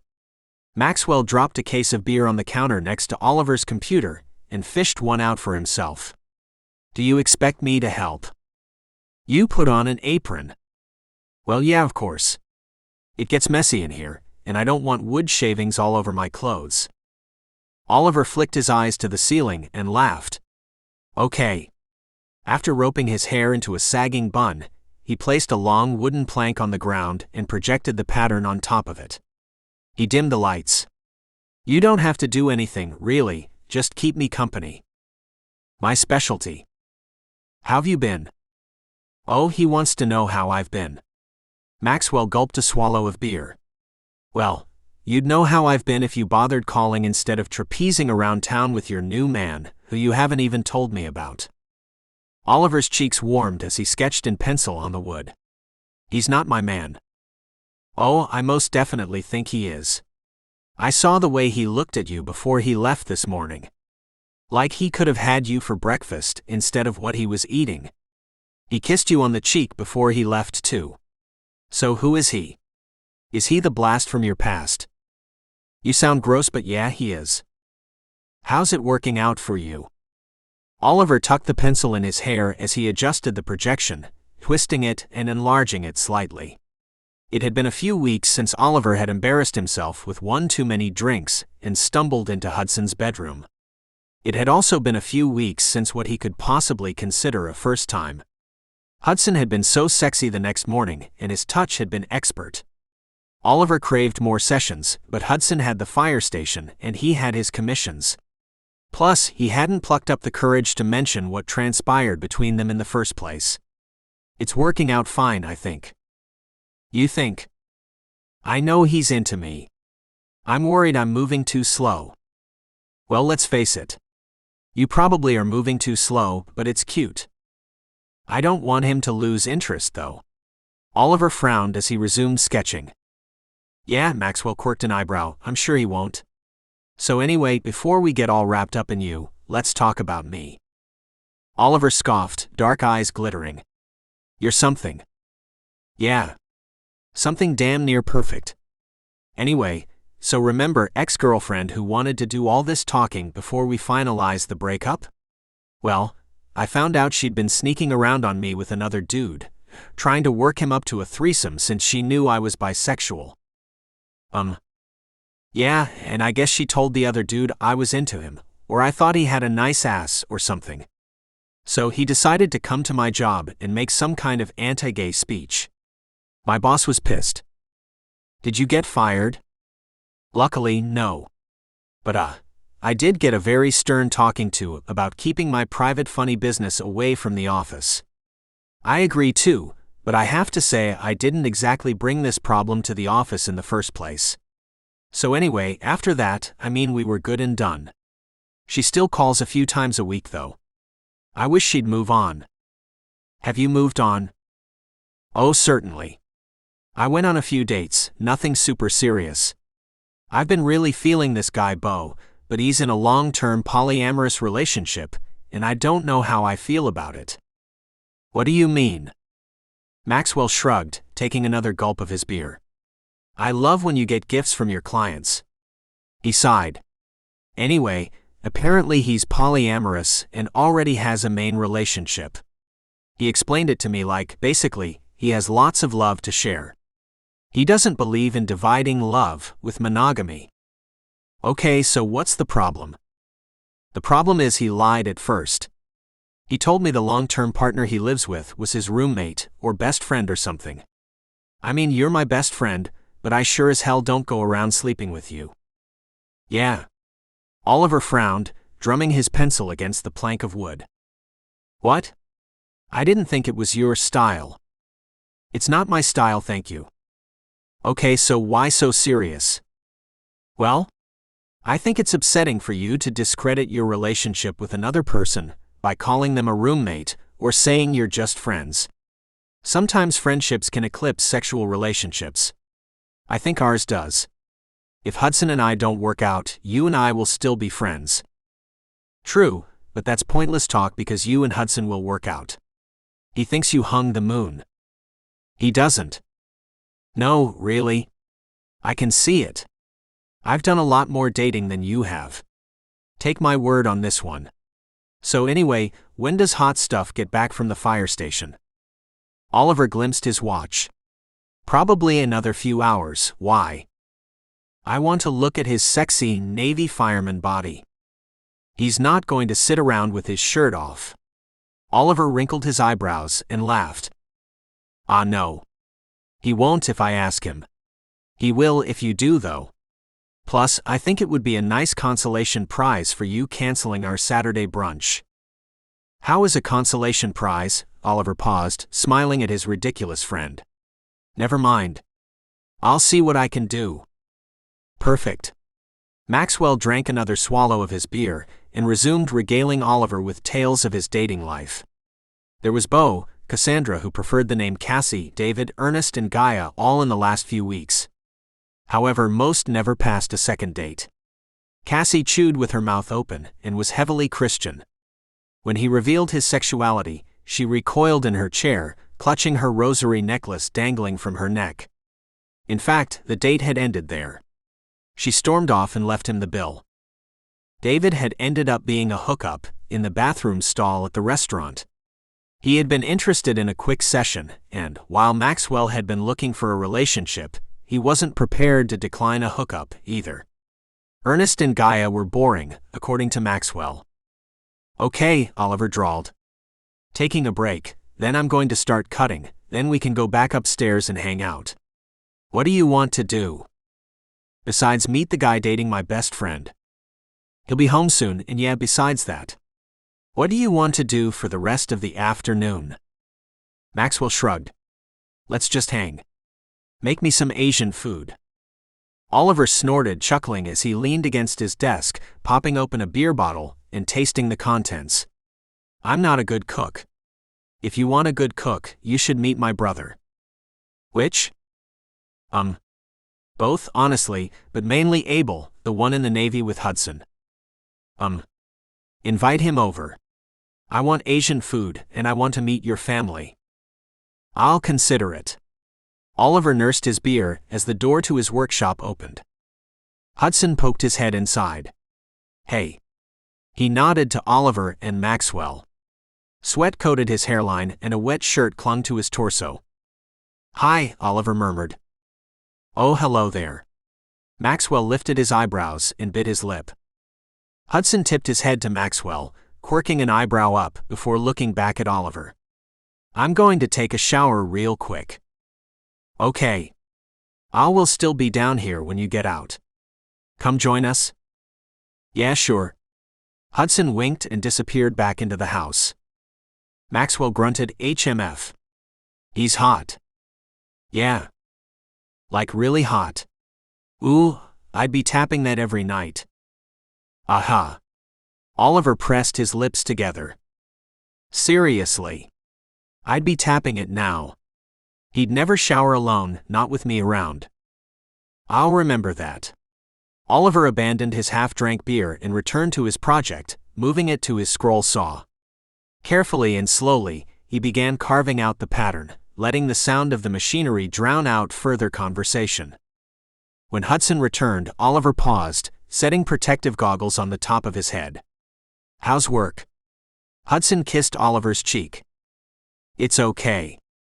Trying to catch up on the wedding order. Oliver rubbed his hands over his apron. Oh, okay. Hudson peered at the soon-to-be tabletop and nodded. Looks good. I think it'll look amazing once you're finished. With another kiss to Oliver's temple, Hudson breezed past him and picked up his half-finished beer, elbowing Maxwell in the side as he tasted it. Hey, sexy snack. Maxwell grinned. How's the firefighter life treating you? Not bad. I got to remove some pussies from trees today. The ladies like it when I do it with my shirt off, so I may've obliged. Hudson winked. Oh. You remove pussies from trees with a little skin showing? I bet it's the talk of the neighborhood for the next full week. Nah. I'm not that good looking under clothes. You're giving me extra points. Oliver? Beet red, Oliver looked up from his project and turned towards the pair. Why yes? Is he hot under his clothes or not? Maxwell hiked his thumb to Hudson. I think so, yeah. You're unsure. If you're unsure, I'm just going to have to judge it myself. Maxwell looked at Hudson. Take it off, sexy boy. Hudson lifted his eyebrows and laughed. All right. For you. Grinning, he yanked his shirt over his head, revealing packed muscles on a lightly hairy chest. His bronze sun-kissed skin glowed. Maxwell sipped his beer, crossing one arm over his chest as he studied Hudson. Not bad. His brown eyes sparkled. Not bad. Damn. Your friend's a hard sell. I thought I had it going on. Hudson tucked his shirt in his back pocket and returned to his beer. Yeah, buddy, you really need to spend some more time at the gym. Oliver recognized Maxwell's shit-eating grin. It was his flirting grin. The same grin he used on strangers when he dragged Oliver to the gay bar, and the same grin he used when he collected numbers at the other bars too. It was the grin of someone who knew what they wanted, and Maxwell wanted Hudson. Oliver cleared his throat. I think it's fine. But you shouldn't be shirtless in here. It's dangerous. He pointed to the equipment around the room. You're worrying, Hudson replied. I am, because you shouldn't be in here with your shirt off. You can get splinters and other things, I don't know. Oliver's hands shook as he glanced from Hudson back to his work. Just please can you put your shirt back on? Ollie, you're being a spoilsport. Would you really deny your best friend an almost perfect view right now?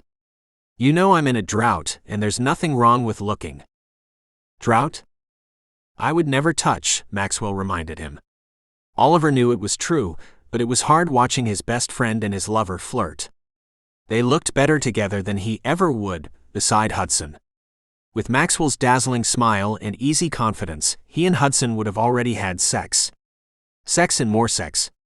He could satisfy Hudson 10 times over, instead of prompting a morning tryst after attempting a drunken one. Yeah, Oliver muttered.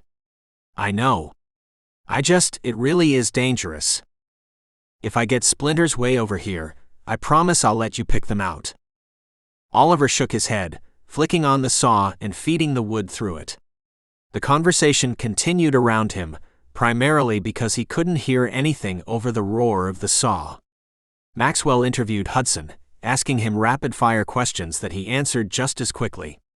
The conversation circled around to sex, and Oliver strained his ears, glancing from his work towards the two men.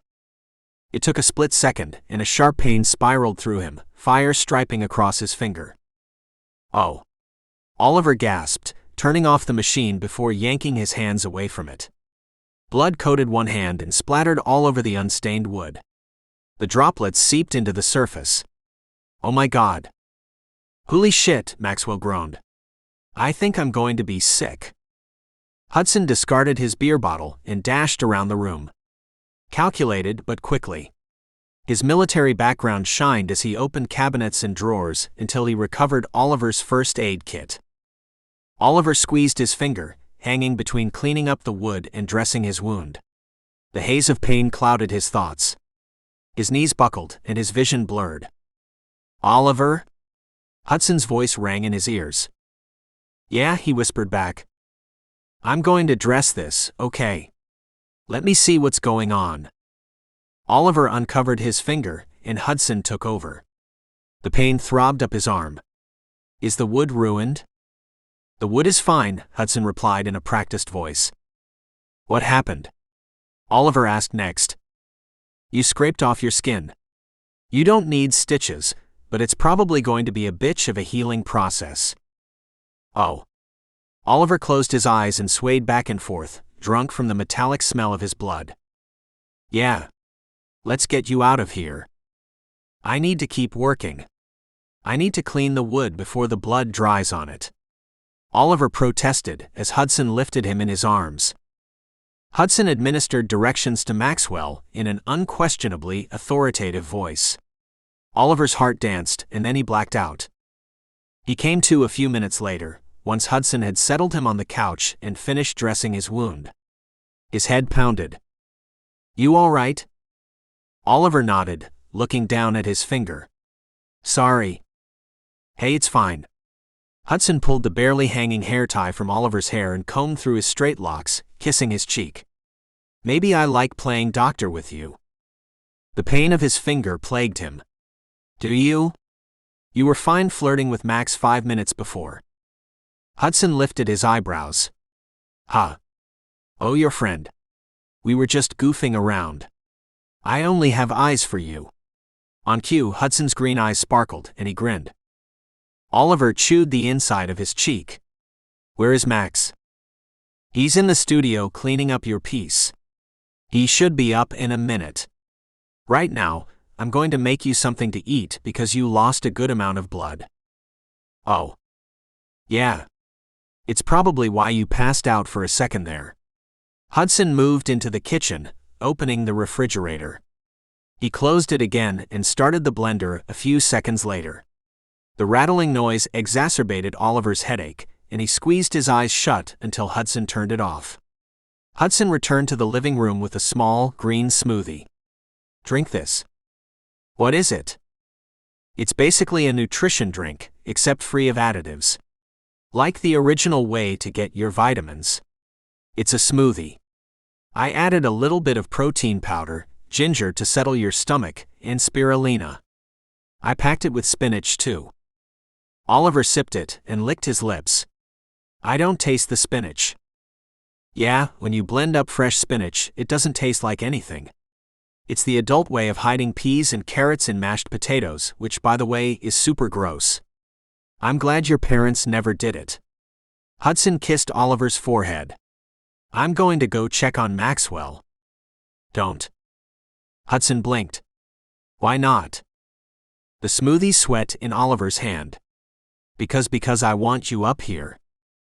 Hudson watched Oliver for a second, nodding. "All right." He kissed Oliver's temple, again. "Then I'm going to make something for us all to eat. What do you want for dinner?" Max wanted Asian food. "Broad, and I wasn't asking what Max wanted. I asked what you wanted." Oliver chewed his bottom lip. "Is he cute?" "Who?" "Max? Do you think he's cute?" "I mean, he's not a bad-looking dude, but he's not really my type." "Why not?" "He's outgoing and fun and sexy." Hudson chuckled. "Are you advertising him to me?" Oliver's cheeks burned. "And no. I'm just saying. He's fun. He's a good person. Yeah, but he's not you. Hudson kissed the top of Oliver's head. Don't worry so much. He massaged Oliver's neck. So, what did you want for dinner again? Oliver bent his legs, trapping his hands between his thighs. Anything, I guess. I'll make your favorite. What's my favorite? Hudson's cheeks dimpled as a slow smile spread across his face. It's a surprise. He squeezed Oliver's shoulder and dipped back into the kitchen.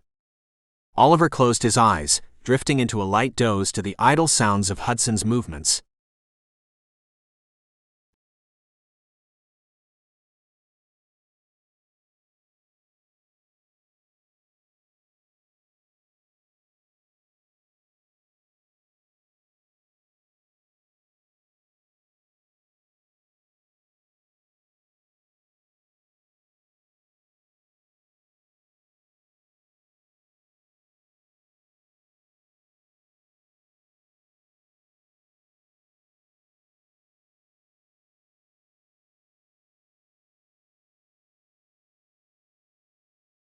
Chapter 10. Hudson. They salvaged Oliver's wood project with hefty doses of baking soda and lots of intentional scrubbing.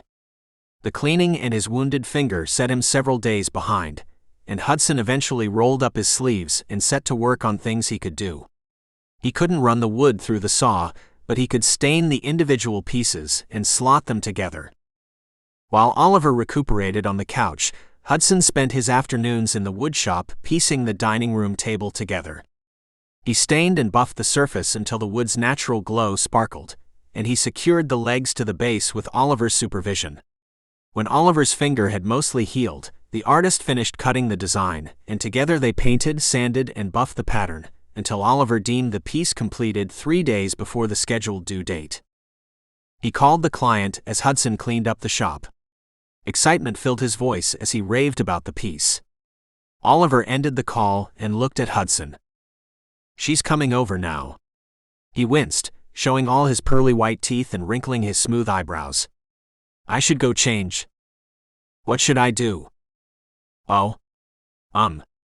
Finish cleaning and then change also. Hudson nodded, sweeping all the wood shavings into a pile and washing down the dust-covered counters.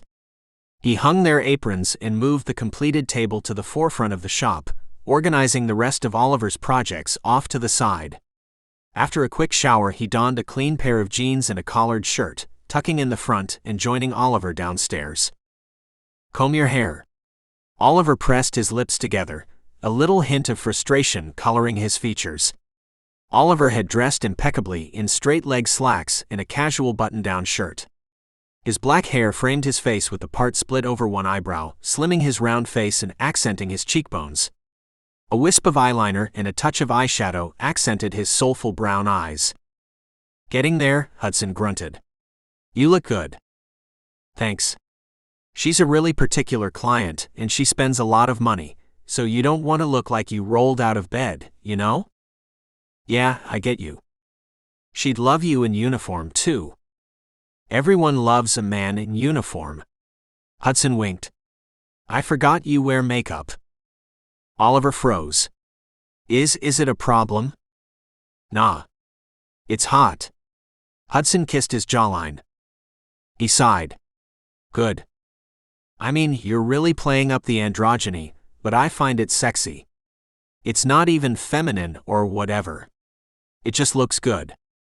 You're talking too much. Hudson's cheeks warmed and he scoffed. Sure. Yeah, I'm saying I like it.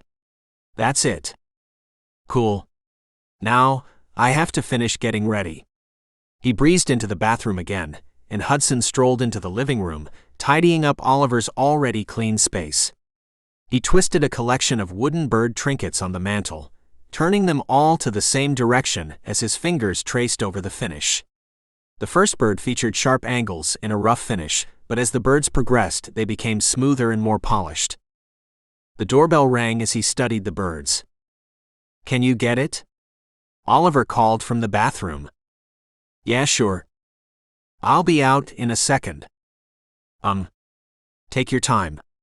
Hudson unlocked the front door and swung it open for a pear-shaped woman with a bag over her forearm and hair teased 3 inches higher. "Hello?" She lifted plucked eyebrows. "Hey there." Hudson flashed a smile. "I'm Hudson, Oliver's partner. He's still cleaning up after finishing your piece. Come in." He stepped aside, allowing the woman access to Oliver's home. "Ah. Mary Sullivan. Thank you. I didn't know Oliver had a partner." "Nice to meet you, Mrs. Sullivan. We recently reconnected, I guess you'd say. I knew him when we were both younger, then I went to the military. Call me Mary." She waved him off as the apples of her cheeks flushed pink. "Oh. My husband was in the military. Military men are wonderful. What branch are you in?" "I'm in the Navy, ma'am." Hudson accented his words with a slight southern twang. "Right now I'm on shore for a few months, and I've been volunteering down at the fire station. The one on Highway 51. Yes'm. You should come by and get a tour sometime. We give tours every weekday." "Oh, I just might. I'll be watching my grandchildren for a few weeks after the wedding. My daughter and her second husband are going on their honeymoon for 3 weeks. 3 weeks? Nice." Hudson closed the door behind the woman. "So when is your daughter's big day?" "It's in 2 weeks, but I always like to have the gift ready so we can show it at the wedding. I'm from a big family. There's been about 4 weddings over the years, and Oliver has made beautiful signature pieces for every wedding so far. I bet this one will be the most beautiful yet." "I think it is. Would you and Oliver like to attend the wedding?" Oliver always says no, but her bright red lips spread into a smile. "You know what? Yeah, sure, we'll go." "Really?" She squeezed Hudson's shoulder. "I think of Oliver as another child sometimes. He came to this town with nothing but a business card and a little apartment." "Yeah, really. Give Oliver all the information and I'll make sure we're there. Will you be in your navy blues?" "Of course, ma'am. Why wouldn't I be? Oh, I can't wait. My husband is retired now, but I used to love it every time he wore his uniform to formal events." Hudson smiled, allowing the older woman her indulgent fantasy before guiding her towards Oliver's studio. "Let me show you the piece." Oliver emerged from the hallway as Hudson opened the door to his studio, scurrying up to them both and bowing at Mrs. Sullivan. "Hi. Sorry I took so long." His plump lips stretched in a soft smile. "It's okay." She waved him off. "Your partner has been excellent company." Oliver's cheeks flushed. "Ah. Thank you. And I'm excited for you to come to the wedding. You're going to love how we incorporate the piece into the reception." "What?" Oliver's light smile dropped off his face and he turned wide eyes to Hudson. "Wedding? I don't." "Yeah, I accepted the invitation. I thought it would be fun."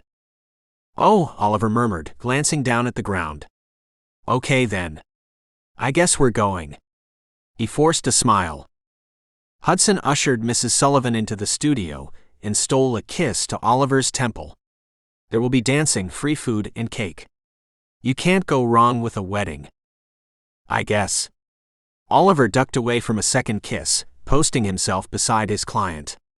"So, what do you think?" "I think it's lovely. I'm speechless." She pressed her palm to her chest.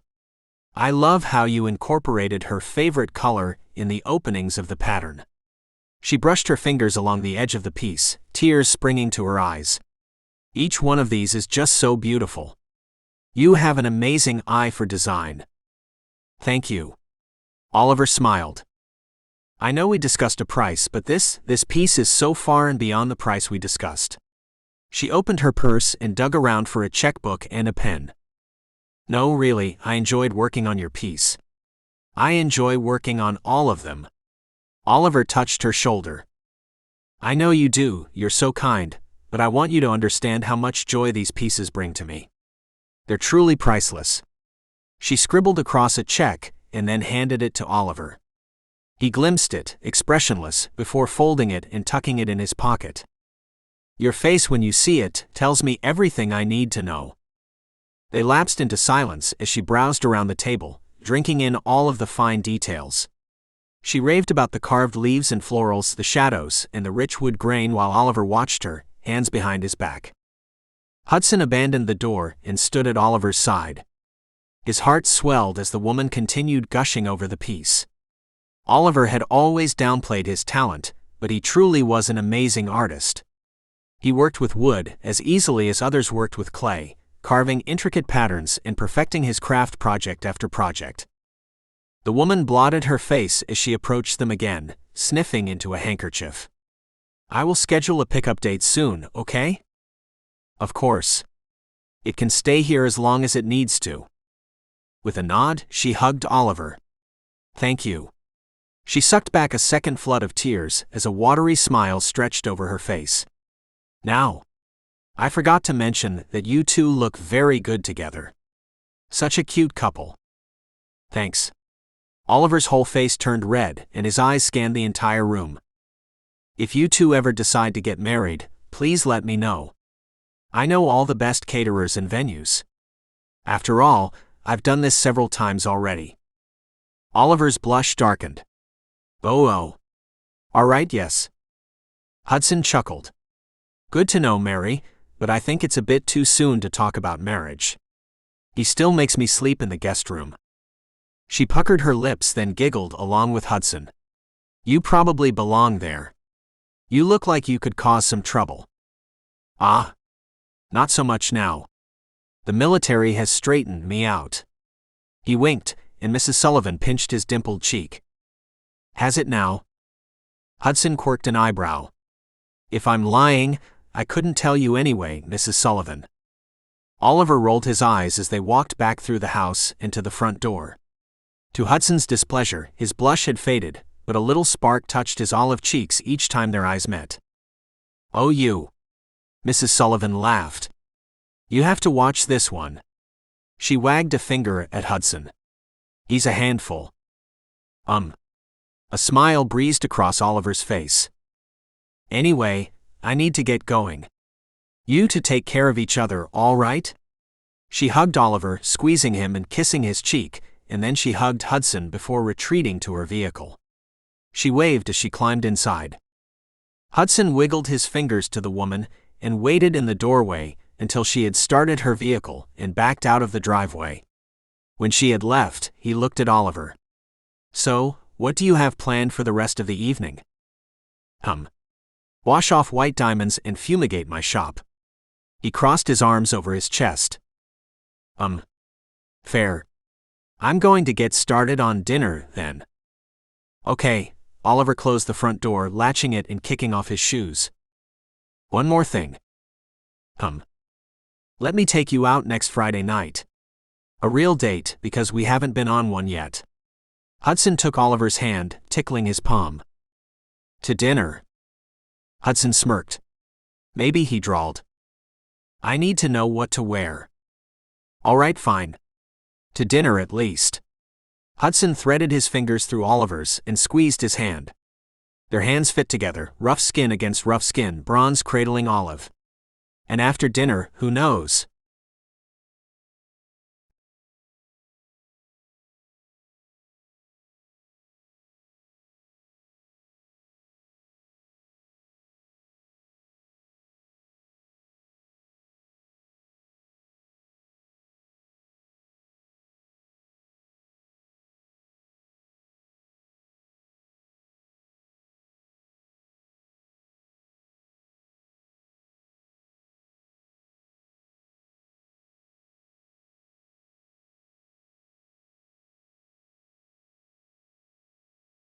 Chapter 11.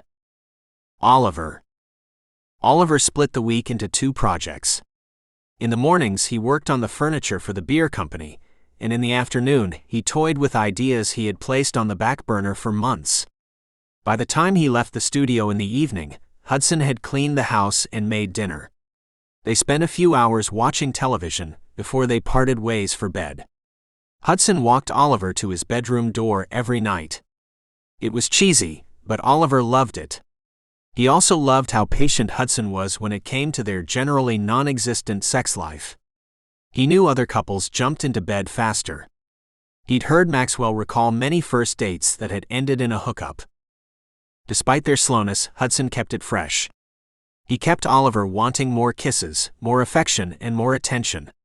By the time Friday came, Oliver was ablaze with anticipation. He fought through his work, checking the clock every few minutes.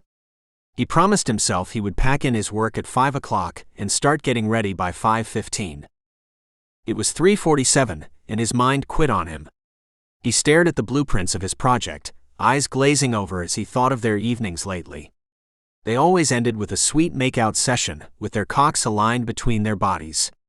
Sometimes Hudson pinned Oliver under him. Other times Oliver straddled him. With clothes, it had become familiar. For Oliver, the nights ended with a solo session in his bedroom, grinding into a spare pillowcase until he peaked and collapsing into a heavy sleep. From the occasional noises in the shower, he assumed Hudson ended his nights the same way, but he never asked. At 4 o'clock, Oliver gave up on working and cleaned his studio.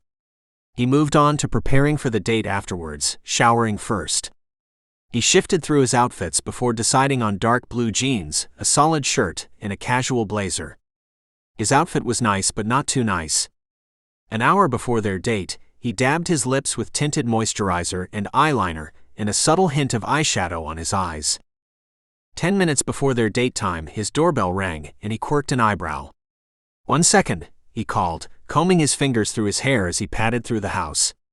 Nimble fingers unlocked the door, and Hudson stood on his porch, dressed in dark jeans, a V-necked shirt, and a pressed blazer. His green eyes sparkled, and his face had been clean-shaven. The stubble of being off-duty had disappeared, along with stray hairs tickling his ears. Oliver sucked in his breath. His heart galloped in his chest as he looked Hudson up and down. Oh, hi, he stammered, fingers squeezing the door. "Hey. You look good." "Thank you," Hudson's warm voice replied. "So do you. Are you ready to go? Our dinner reservations are for 7. Oliver scrubbed his cheeks. "Why, yeah. Let me make sure, and then yeah. Hang on." His body woke up, hungry for a lot more than dinner at a fancy restaurant. He wanted to ball his fists in the fabric of Hudson's shirt and drag him into his room, unwrapping him layer after layer until they were both bare-skinned and excited. After a quick race through the house, he met Hudson at the door again. "Ready?" "Cool." Hudson walked him to the vehicle and opened the door for him. "You're being so formal." Oliver climbed inside his own sedan, draping his blazer over his lap. "Yeah, because I want you to feel special." Hudson entered on the other side and fit the keys into the ignition. Oliver surveyed his vehicle. He hadn't utilized his old sedan since Hudson had come into town, and Hudson had made improvements. The sedan was cleaner than Oliver remembered, and it smelled nice too. The engine purred as Hudson backed out of the driveway and onto incoming traffic. "So now can you tell me what we're doing tonight?" Hudson thumbed the gear shift, teasing the low volume of the radio as he drove. We're going to a restaurant downtown, then I was thinking we'd try some dessert." "At the restaurant?" "Nope. There are plenty of dessert-only places downtown. We should get samples from everywhere." "I see." Oliver ran his hands over his thighs, shrugging his shoulders. "I guess that sounds fun." You guess dessert tasting sounds fun." "Damn, you're a hard sell." "I'm open to suggestions if you don't like my plans." "No," Oliver waved his hand, "your idea is fine." "I'm sorry. I didn't mean for it to sound like it wasn't okay." He averted his gaze to his window, fixing his attention on the buildings passing them by. His tongue had twisted his words, betrayed him as if he hadn't dreamed of Hudson since high school. He cursed himself. Hudson glimpsed Oliver as the vehicle rolled to a stop. "I missed you, you know." "Yeah," Oliver's lips tugged into a slight smirk, "I know. I missed you too." "Good." Hudson nodded and turned back to the road. "So, I've kind of been thinking. I could stay on shore for a while, Either get out of the military or maybe change positions. You like what you're doing though, right?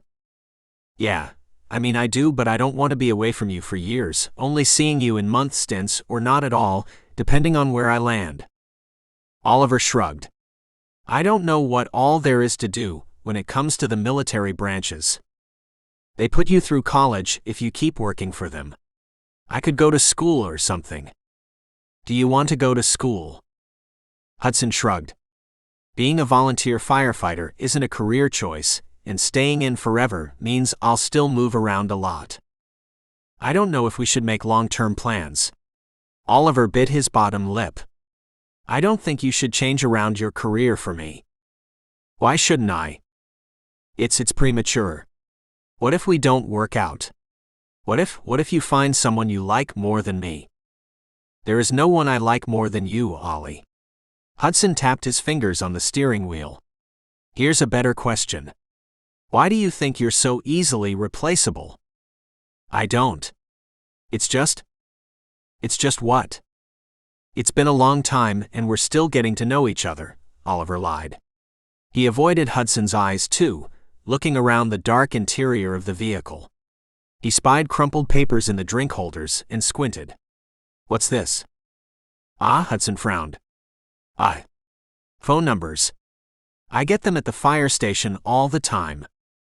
Oliver blinked. Why? Yeah, stay-at-home moms are really horny, I guess. So when they bring their kids for the fire station tours, they kind of hit on the fighters. I don't know. I tend to get a few numbers a day. Why don't you tell them no? I don't want to hurt their feelings. Hudson shrugged. Rejection is hard. Besides, just because I take the number doesn't mean I'm calling or anything. I know, but, Oliver pressed his lips together. But what? He shook his head and crossed his arms over his body. Nothing. No, tell me. Oliver worked his jaws, biting the inside of his bottom lip until his teeth had dented sensitive flesh. The pain spread through him, a punishment for bringing up the slips of paper at all. Everyone likes you. Yeah. Everyone likes you too. Not the same way. I'm cute. People want you. Everyone wants you. Even Mrs. Sullivan was looking at your ass. Awkward. Well, Oliver sighed, she was, and you don't turn them down. You let them flirt with you. You join in even. It doesn't mean anything. It's just having fun. It means something to me. Okay. What does it mean to you? Oliver wet his lips. I don't like watching you flirt with other people. Even Mrs. Sullivan. You didn't like me flirting with an old lady? No, she was fine. But like Maxwell. You took your shirt off for him. What about the ladies at the firehouse? Do you take your shirt off for them too? No, sweetheart, I don't. What about at the wedding? Are you going to dance with anyone who asks and let them think they have a chance with you? No. Hudson's eyes widened as he pulled into the restaurant parking lot. I'm sorry. I shouldn't have said anything. No, it's okay. Hudson reached across the center console, stroking Oliver's shoulder. No, it's not. I'm asking you to change your personality for me, and I shouldn't. You like flirting with people. I shouldn't make you stop because I don't like it. Nah. I'm glad you said something. I don't want you feeling some type of way about it. I don't want you even having the thought in your mind that I would ever cheat on you. I wouldn't.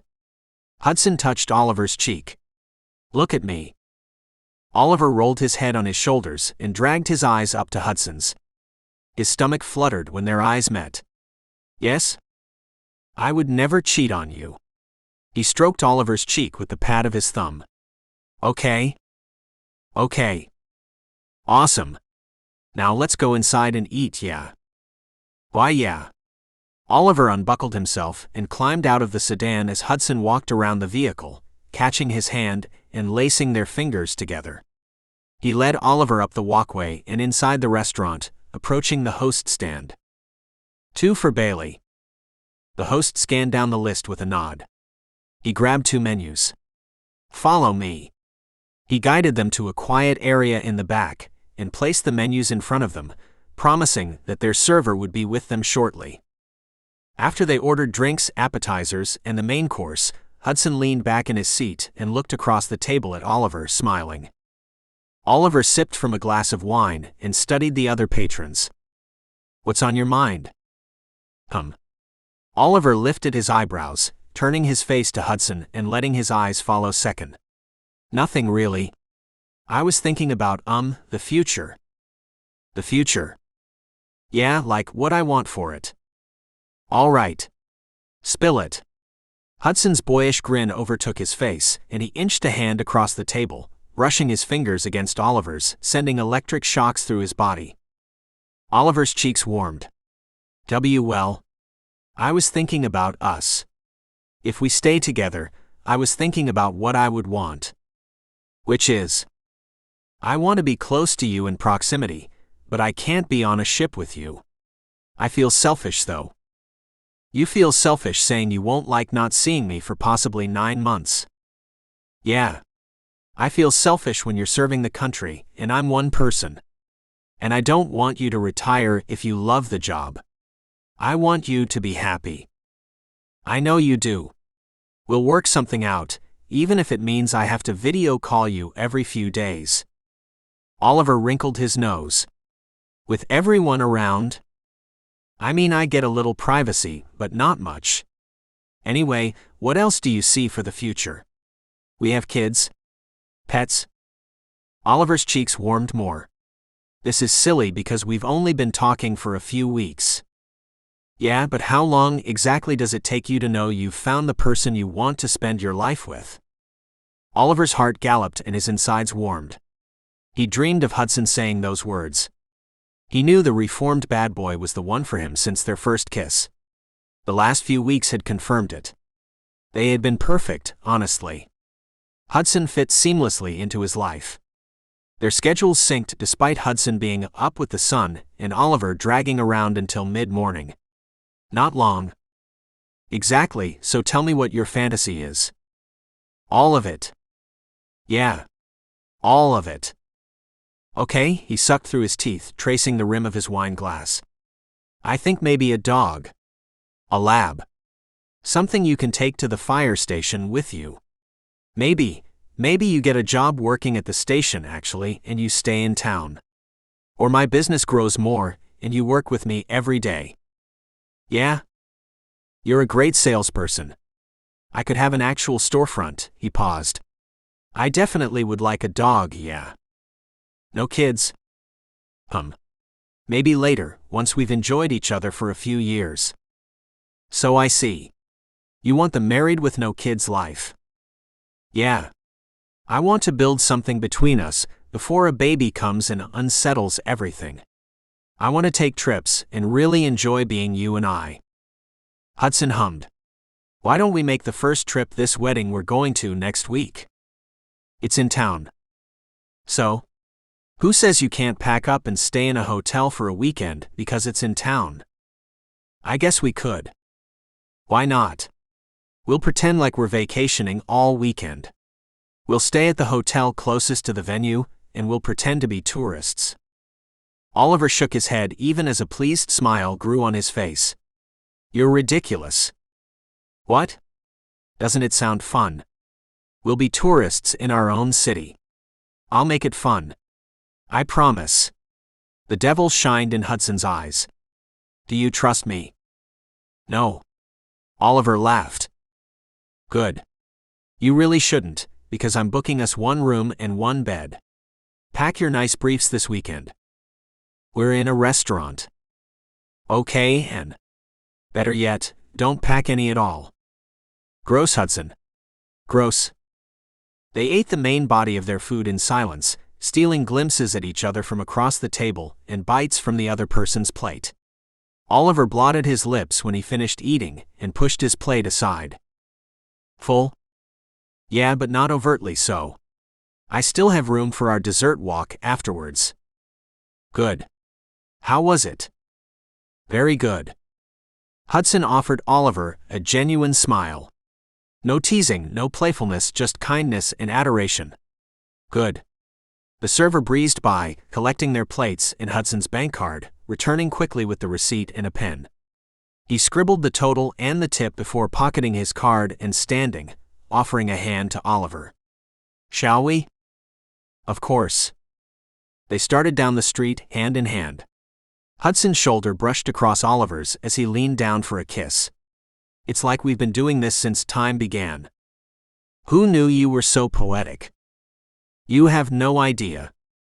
The first place they turned into served ice cream, and after browsing the options, they exited the establishment with a child-sized portion each. Oliver had ordered gingerbread flavor and Hudson had ordered birthday cake. Oliver moaned at the first taste. Are we doing star ratings? Sure. We can rate the service, cleanliness, price, and taste, like food critics. Oliver scoffed.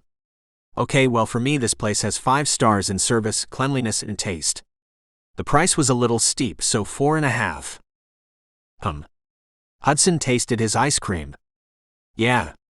This stuff is damn good. I'll accept your review. He took another bite. Okay, so do you want light questions or heavy? Questions? Yeah, like conversational topics. Do you want light or heavy? Oh. Heavy. Light is for people too afraid to get deep. True. Very true. All right. What do you want out of life? And don't give me some canned answer. I want a long-winded one. Of course. Oliver ate another bite of his ice cream as he mulled over the question. Contentment. Everyone wants happiness, but I think happiness is a fleeting emotion. I want contentment without settling. Keep going. I want to get to a place where I have everything I need, where I get to do a job I love only because I love it and not because I'm in debt and I need to pay for things, you know? Yeah. I want a secure relationship where there is happiness, but also where my heart is full. Contentment. Oliver shrugged and smiled. Am I asking you the same question? No, because you already answered perfectly. I have nothing to add. You think of a question. Oh, Oliver hummed, finishing his ice cream and tossing the container in a wastebasket. Okay. What's something you have struggled with your entire life? Damn. You really went for it, huh? Do you want a different question? Nah. I'll answer. Hudson finished the last bite of his ice cream too, and threw his trash away. Addiction. He sucked in his breath. To basically anything. You can be addicted to running or working out just like you can be addicted to heroin or cigarettes, except the first two they don't call addiction. They call it a habit, and they encourage it. Hudson pursed his lips, staring forward. Oh. Yeah. I mean, it makes sense. My parents had addictions, and I was around it any time I was at their place. Did you do any of it? Did they make you? Nah. They were way too selfish for that. Oh? How are you doing now? Like, with addiction and stuff? I'm fine. I mean, no one's ever cured from having an addictive personality, but then there are some things you want to be reasonably addicted to. There's nothing wrong with being addicted to drinking water. I don't think anyone's addicted to drinking water. True. It's more like they load up on water to avoid everything else. Basically. But I suppose it could be a health thing. Addicted to the idea of being as healthy as possible. That's what I meant. Hudson snapped his fingers as he stopped in front of the next dessert shop, opening the door for Oliver. Cakes and cookies lined the wall, and Oliver stepped up to the counter, squinting at the brightly decorated menu. Can I help y'all? A young girl bounced up to the counter. Sure. Hudson strummed his fingers on the counter. Can I get your cookie sampler box? Absolutely. Do you want 3, 5, 7, or a dozen cookies? Hudson looked at Oliver. A dozen randomly assorted, please. As Oliver ordered, Hudson passed his card across the counter, murmuring a thanks.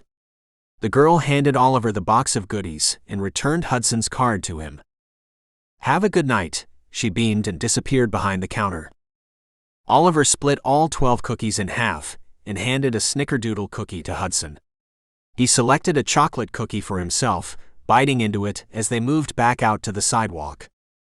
"So can I ask what's your biggest regret?" Oliver froze, rolling a half-chewed bite of cookie in his mouth. No, actually. I don't want to answer. You can answer it though. You know, I have to think on it. Right now it's between not telling you I loved you sooner and loaning my favorite pen to Becky Smoltz in middle school." "Really?" Oliver shoved Hudson. "How cool was the pen?" "It was a pretty damn cool pen. I had saved all the change from inside the couch cushions, and it was one of the pens with 4 different colors, you know. Man, I was so proud of it. Then she needed a pen for something or other, I can't remember, writing notes to her little towhead boyfriend or something, and I never got it back." Oliver wrinkled his eyebrows and laughed. "I see you've been holding on to this for a long time." "It was a really cool pen." Hudson chuckled. "But seriously, my biggest regret is with you." The conversation sobered, and Hudson's playful tone evaporated. He curled Oliver's hair behind his ear and brushed his fingers along soft skin. "I was scared because I liked you so much, and I didn't know what to do with those feelings." "Scared?" "Yeah. Of being gay, of being attracted to my best friend's little brother. I didn't want to hurt you, and I was scared I would." "I wish you hadn't left," Oliver whispered. "Yeah, I wish I hadn't either. I'd say it all worked out for the better, but I feel like I wasted 10 long years thinking about you when I could have been with you." "It's okay. We needed time to grow up and become who we are. You wouldn't have stayed in the military if you had been worried about me." "True. I probably wouldn't have my career either, but now," Oliver wet his lips, "now we're better for it. Besides, high school romances never work out." "Oh, really?" Hudson's eyes sparkled. "Really? People don't know who they are in high school, and they need time to figure out who they are without dragging someone along with them. I guess that's one way to look at it. You don't think a couple can grow together, then?" "No, I definitely think a couple can grow together once both people know who they are. As for us, you needed time to be yourself, to run around, to have your life. I needed the same sort of time." Hudson hummed, finishing his cookie and reaching for a second one. "I guess this is true, but we could have done the growing together." "We could have, but it's better apart. Now we don't have years of struggles between us, and we can start something fresh." Oliver smiled, tipping his head up to Hudson and kissing his lips. Hudson rumbled, rubbing a hand down Oliver's side. "We have started something fresh." "Yeah," Oliver agreed, stealing another kiss and draping his arms over Hudson's shoulders. He leaned into him and squared their hips. His lips buzzed as he tasted the cinnamon sugar on Hudson's lips. It mingled with a lingering hint of tobacco. Hudson slipped his hands under Oliver's shirt, roaming over bare skin, over the lean muscles of Oliver's back and his soft stomach. Oliver sucked in his breath and shuddered. "See, can we go home now?" "We still have a few more stops," Hudson whispered, caressing the shell of Oliver's ear with his words. "Hudson," he whined, "home?" He pressed his harden into the other man and ground his slim hips. "Please?" "Oh," Hudson cleared his throat. "Ah.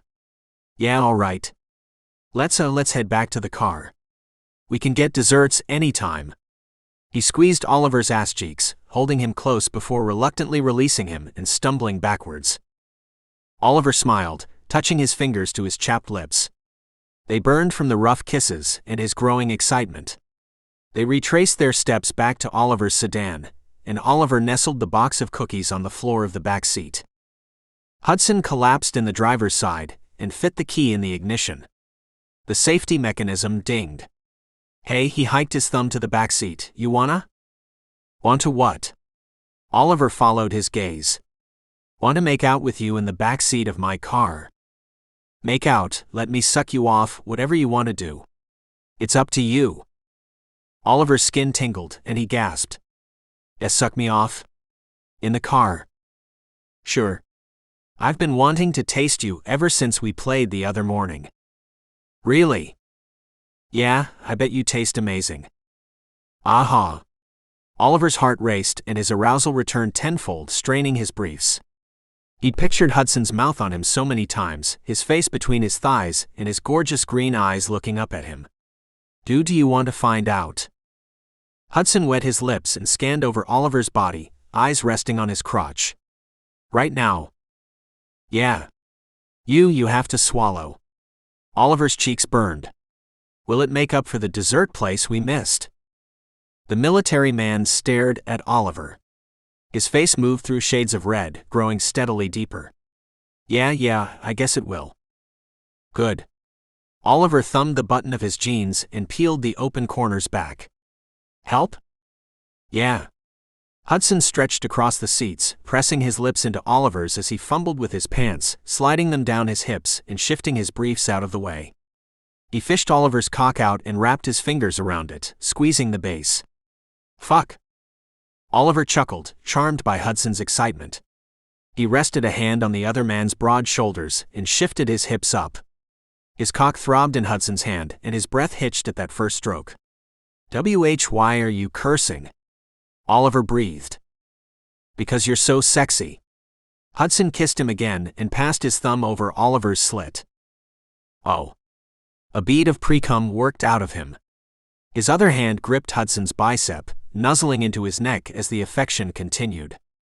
Thanks. His arousal twisted his stomach in knots and spread fire through his body, starting from his core. Hudson kissed his neck, nosing his shirt out of the way and teasing his collarbone. He moved down between his legs, nuzzling Oliver's length and kissing the shaft. His lips browsed over him, up one side, across the shining head and down the other. Oliver's cock flexed and his sucked his stomach in as Hudson teased him. His warm lips against sensitive skin was heavenly and worth the years of waiting. He dropped his head back against the headrest and closed his eyes as Hudson's lips sealed around the head of his cock. His tongue swirled around him, and he sucked him into the back of his throat. Oliver bit his lip over a louder noise. Chatting people flanked the old sedan, climbing into the vehicles parked next to them, and Oliver's hips bucked.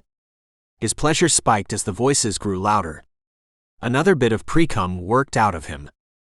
Hudson groaned. He shifted his bulky body, ignoring the awkwardness of the position, and braced himself with one hand on the passenger door and the other across Oliver's belly, holding him in place and holding his cock at attention. Everything about their encounter excited Oliver more. He loved the pseudo-exposure and Hudson's hunger for him. As Hudson continued, he rolled his hips into him, arching his back and then bowing it as he lazily fucked his face. Oliver couldn't resist the subtle movements as his orgasm crept up on him. He wanted to hold off, but he wasn't ready for Hudson's retreat. He wasn't ready for the pleasure to stop. Everything Hudson did sent him closer to the edge. As his cock stiffened with his impending orgasm, Hudson's hand traveled further down, cradling his balls and sliding his fingers between his ass cheeks. Oliver gasped again, eyes fluttering open. His vision fixated on the ceiling, and he watched Hudson's shadow move over him. It stood out in sharp relief, as a car with bright headlights passed them and faded when the streetlights were the only witnesses to their devilish tryst. Hudson's fingers massaged his entrance, and he swallowed him down again, groaning and choking around Oliver's cock. Another wave of pleasure. Hudson yanked his face back, licking spit-covered lips before diving down again. Oliver bucked under him. Saliva leaked from the corners of his lips, pooling in Oliver's wispy pubic hairs and sliding over his balls. Oh God. I'm getting close, Oliver confessed. His heart pounded against his rib cage, and he needed Hudson's skin. Redness bloomed under Oliver's rough grip. Hudson's fingers cradled Oliver's balls again, and then returned to his entrance, circling it this time, and penetrating him with the tip of his finger. At the same time, he took his cock into his throat, working his muscles around Oliver. "Oh, see coming," Oliver panted, curling his body forward and balling his fists in Hudson's jacket. His thighs quaked as his orgasm spiraled through him, and he fed Hudson wave after wave of thick cum. With a guttural moan, Oliver threw his head back, hiding his face in a shade of black hair, as his eyebrows knit together and his features distorted. Pleasure robbed him of his composure, and he followed each moan with another until he was breathless and spent. Hudson pulled away, licking up all sides of Oliver's cock and tucking him back in his briefs. "Yeah. You taste good," he growled, voice layers thick with his own arousal. Thanks." Oliver melted into his seat. Aftershocks passed through his muscles and little groans passed his lips. "See, can I return the favor when we get home?" Hudson adjusted his crotch, pinching his cock as he settled in his seat. "Sure if you want." Oliver nodded quickly. He never wanted anything more in his life.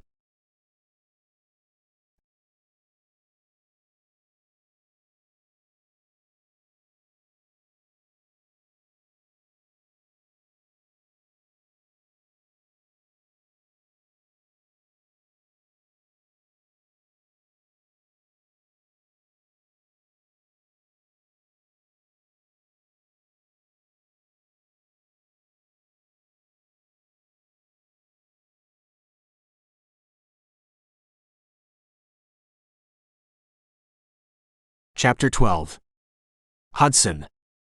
Perhaps because of the heavy dinner or the sweet desserts, they traded more sex for lazy intimacy after their date. They piled into Oliver's bed with the cookies on the nightstand and the radio playing soft music, cuddling and continuing their earlier conversation until they fell asleep in each other's arms. The relaxed mood continued into the next morning with Oliver treating Hudson to a homemade breakfast, and the pair of them spending the majority of the weekend surrounded by takeaway boxes and sweets. Monday came too soon for Hudson, who dragged himself out of bed with the sun and performed his normal weekday routine. After snagging Oliver's favorite steam bun recipe from Abel, Hudson debuted his techniques, poking at the steam container with a worried expression. After 45 minutes, he breathed a sigh of relief. 4 steamed buns, bright white and fluffy, sat on a plate, cooling as Hudson prepared for work. He showered, shaved, and cracked the door as he dried himself. He wiped the towel over his bronze skin as Oliver peeked into the bathroom. "Hi." He clutched a steam bun in one hand and combed his dark hair with the other, looking up at him through a shade of long eyelashes and heavy monolidded eyes. "Hey." Hudson smiled, toweling off his bare chest. "How's breakfast?" "Good. Not as good as my mother would make, but pretty good." "I can't win, can I?" Hudson quirked an eyebrow. Oliver smiled, taking a second bite of the steamed bun and ducking out of the bathroom. Hudson shook his head, finishing his morning routine. He left the remaining 3 steam buns for Oliver and ate breakfast at the fire station. Unfortunately, while Monday had come quickly, the rest of the week dragged by.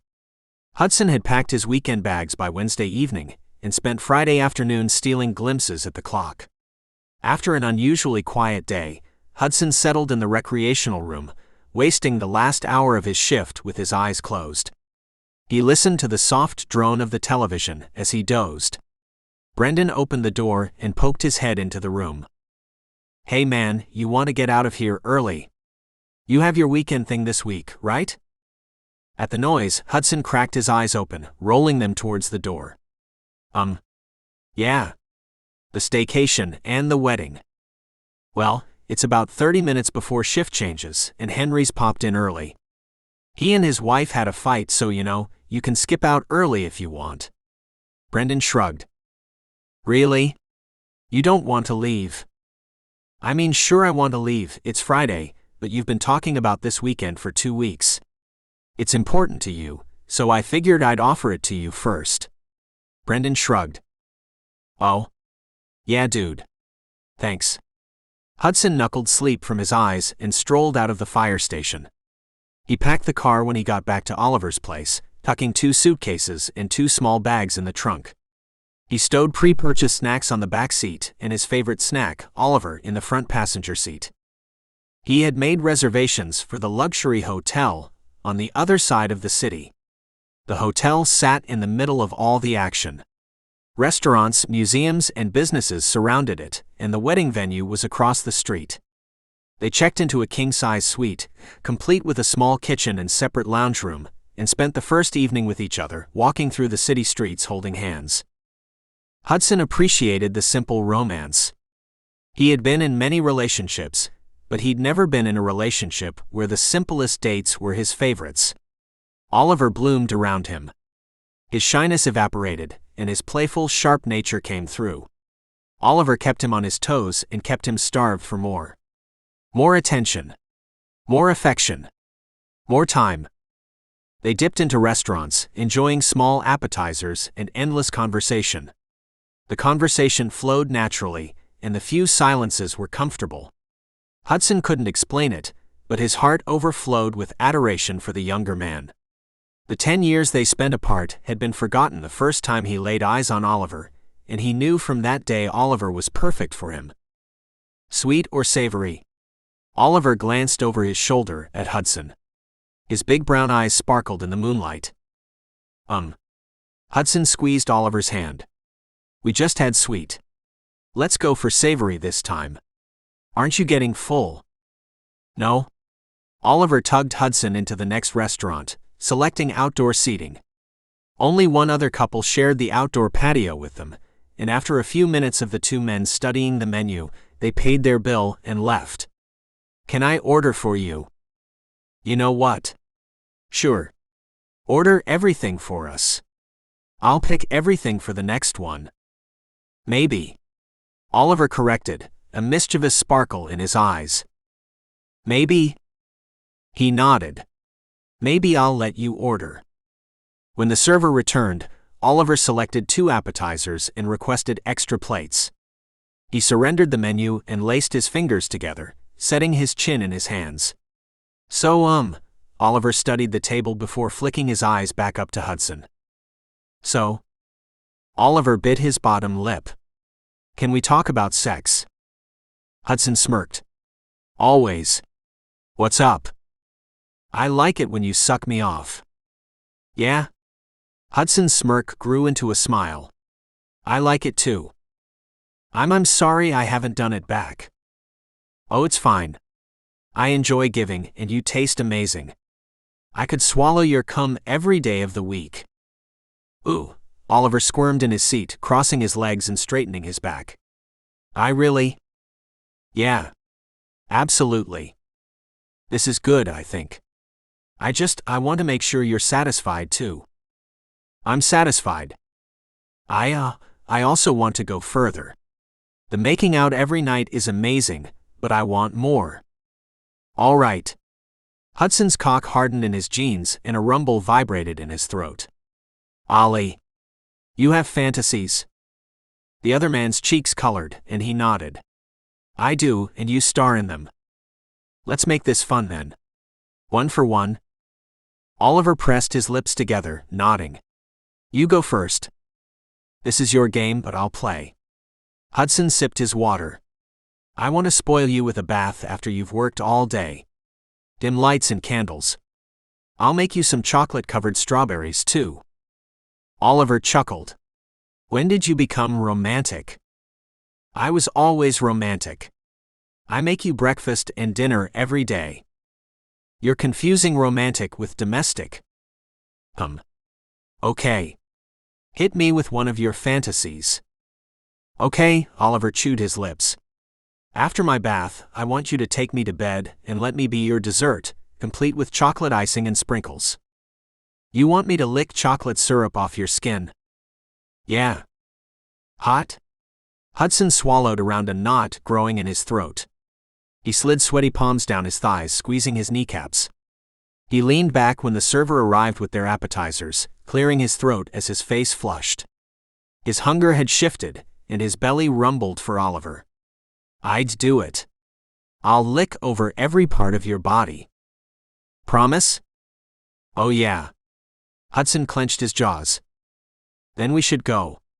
Oliver met his gaze, challenging him. He sucked his teeth, searching Oliver's soulful brown eyes before laying down enough money for the appetizers and the tip. The trip from the restaurant back to the hotel blurred together, but Hudson's mind came back to him when he slipped the keycard into the hotel room door and threw it open. Oliver yanked him into the room, and the door swung closed behind them. They ripped at each other's clothes, each article a breadcrumb trail to the bedroom. Panting, Hudson backed Oliver into the bed, capturing his lips in a hungry kiss and gripping the back of his neck. He nipped at Oliver's lips when he retreated, and goosebumps painted his bare skin. Oliver bit Hudson's shoulder. "There's something else I want." "It's yours. Whatever it is." Hudson's skin blazed. The warmth traveled down his neck and spread over his shoulders. "Okay." Oliver scooted back in the bed, pulling Hudson on top of him. I think they call it frotting." Hudson braced himself over Oliver, fisting the sheets as he straddled the other man. A rumble rattled his chest, and his cock betrayed him with beads of pre-cum leaking onto Oliver's lean belly. "Yeah," he rumbled. "There's lube in the dresser." Oliver's cheeks flamed. "Got it." Hudson stretched across the bed, digging into the first drawer and retrieving a clear bottle of lubricant. Desperate fingers popped the cap, and he worked it along his cock and Oliver's, stealing a few strokes before pulling his hand away and meshing their hips together.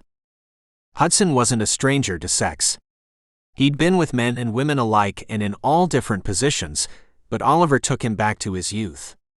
With Oliver, the experiences were fresh again, and simple things satisfied him. He slid his hands up the sides of Oliver's body and down his arms, lacing their fingers together. Then he pinned Oliver's hands over his head. "Hi," Oliver whispered, tipping his chin up. Hudson kissed him. "Hi." A surge of happiness filtered through him as he looked into Oliver's eyes, and the world disappeared around him. It dawned on him why things were different. They connected. Mentally, Oliver excited him, engaged him, intrigued him. Lying naked over Oliver was different, because Oliver knew him. He knew the black marks of his past. He had been there, studying in the living room, when Hudson sought refuge from his drunken father. He had helped dress the wounds, both visible and invisible. His hands squeezed Oliver's, and his hips rolled over his. Pre-cum glued their cocks together, and friction brewed between them.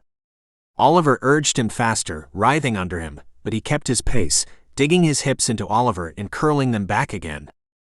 Sweat coated them, pooling in the grooves of Oliver's shoulders. Hudson lapped it up. The salt stung his taste buds, and the smell short-circuited his brain. He craved more. The primal creature inside him clawed in the last bits of his sanity, tossing and turning inside him. He browsed Oliver's skin, dotting kisses along the center of his collarbones, the column of his neck, and the angles of his jawline. Oliver moaned. Hudson mashed their lips together, drinking in his sounds of pleasure, becoming intoxicated by them. He trembled. "Getting close," he confessed, tucking his face in the grove of Oliver's neck and shoulders. Oliver fought one hand free of Hudson's grip and slipped it between their bodies, soft fingers sliding over blazing skin. Hudson groaned. "Wah."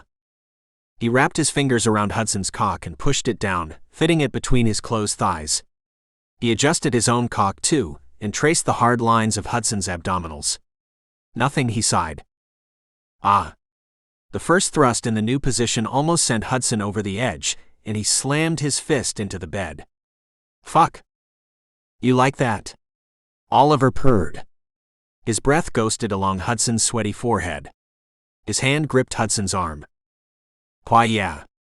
"Fuck. Yeah. Sorry." Hudson paused. The head of his cock pulsed between Oliver's thighs, oozing more pre-cum. "Don't apologize. I want you to come first." Hudson swirled his hips against the velvety skin of Oliver's thighs. "But you're driving me crazy." "Oh." Oliver's breath hitched over a chuckle. "I'm sorry." "No. Don't be. Yeah. I like this," Hudson concluded, ramping his hips up again. He steeled himself and concentrated his efforts on Oliver. His free hand cradled Oliver's face, fingers combing through his sweat-soaked hair and thumb brushing against his fine features. Oliver turned his head, kissing the pad of Hudson's thumb. His hips moved too, again urging Hudson faster. This time Hudson obliged, and they raced towards a climax. He fucked Oliver's thighs while Oliver fucked his abdominals, both cocks spreading sticky pre-cum. Oliver's moans accelerated. He kneaded Hudson's bicep, panting and gasping and moaning until his orgasm took him. Oliver arched and threw his head back. The top of his head pressed into the pillow, and he bared his neck to the ceiling. Guttural moans filled the room as Oliver's cock exploded between them. Scalding cum burned Hudson's skin. "Yeah, baby. Cum for me," Hudson growled. "I am, oh God I am," Oliver sobbed. His body bucked and squirmed under Hudson. His thighs quaked, tightened, released, and tightened again. "Shit. I'm coming too. Keep doing that. Fuck, please keep doing that," Hudson begged, slamming his hips into Oliver's trembling thighs. His orgasm spread through him like wildfire, and fireworks exploded behind closed eyelids. "So good," he gasped, pounding him through every burst of cum. He lifted off Oliver, hips thrusting into the air as he gulped deep breaths, slowly coming down. He pressed trembling lips into Oliver's as he collapsed onto the bed next to him, body sprawled half across the other man. Oliver twined his legs around Hudson's and shifted onto his side, raking his fingers through Hudson's wet hair. I think I could go again, but switched." Hudson's cock strained. The last drop of cum worked out of his urethra and bloomed over his slit. "Damn. Can I get a second?" He rolled onto his back and sucked in heavy breaths. "Just one," Oliver teased, kissing Hudson's shoulder and slithering on top of him.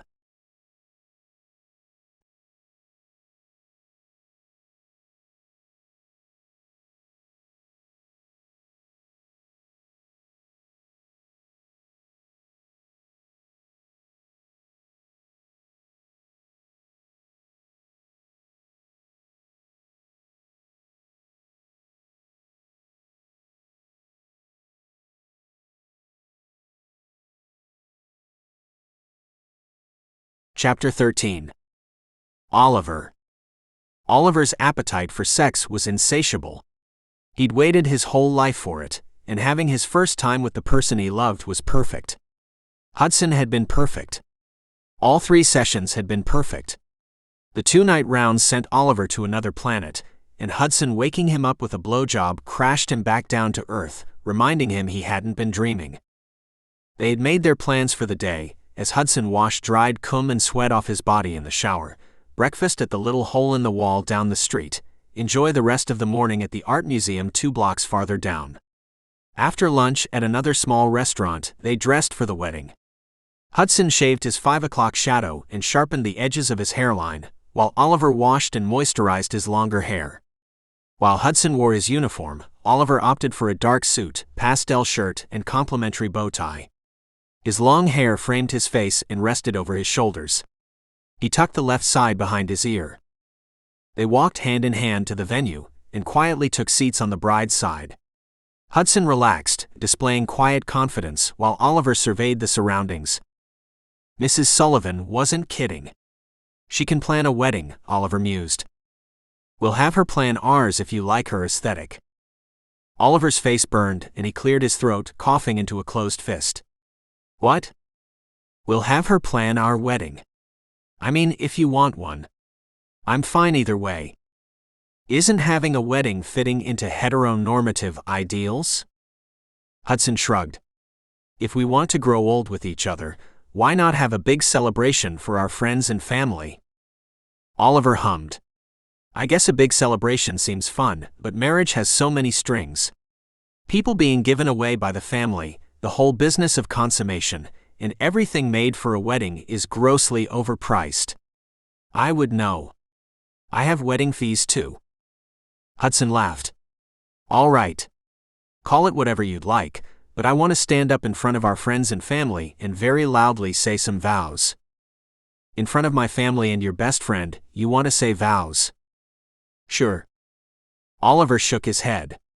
"Okay, well, when we're ready for a public declaration of our future together, we can get you a cake, you can wear your uniform, and you can let everyone know we're going to leave the reception and have sex." "Perfect, and I want to be the bride." Oliver squinted. "What do you mean?" "I want everyone to stand when I walk in the room, and I want to walk down the center aisle." Oliver bit his lip over a smile. "Okay. Done. You can walk down the aisle, baby." Their conversation ended as a pianist started playing soft music. The ceremony was simple, modern, and beautiful, and Hudson spent the entire time hinting at various things he wanted to incorporate in his own celebration. He had decided on live music, a floral archway, and a 6-person wedding party. When the bride yanked the groom into a kiss, the crowd exploded with cheers. Hudson looked at Oliver. "I want you to kiss me like that too. You're the bride." "I know, but I need to feel wanted by you." Hudson's green eyes dazzled. "You're ridiculous." Oliver patted his cheek. "Now since you've planned our entire not-wedding event, I'm curious. Am I also supposed to propose too? On one knee with a ring in a ring box." The idea that someone would have an expensive ring loose in their pocket seemed strange. Oliver rubbed his forehead as the crowd dispersed. Between the wedding and the reception, the professional photographers snapped after pictures of the wedding party with the bride, the pictures they couldn't take before the wedding. The attendees mingled, nibbling on drinks and appetizers. "I am amused," Oliver replied finally. And I want the proposal to be special.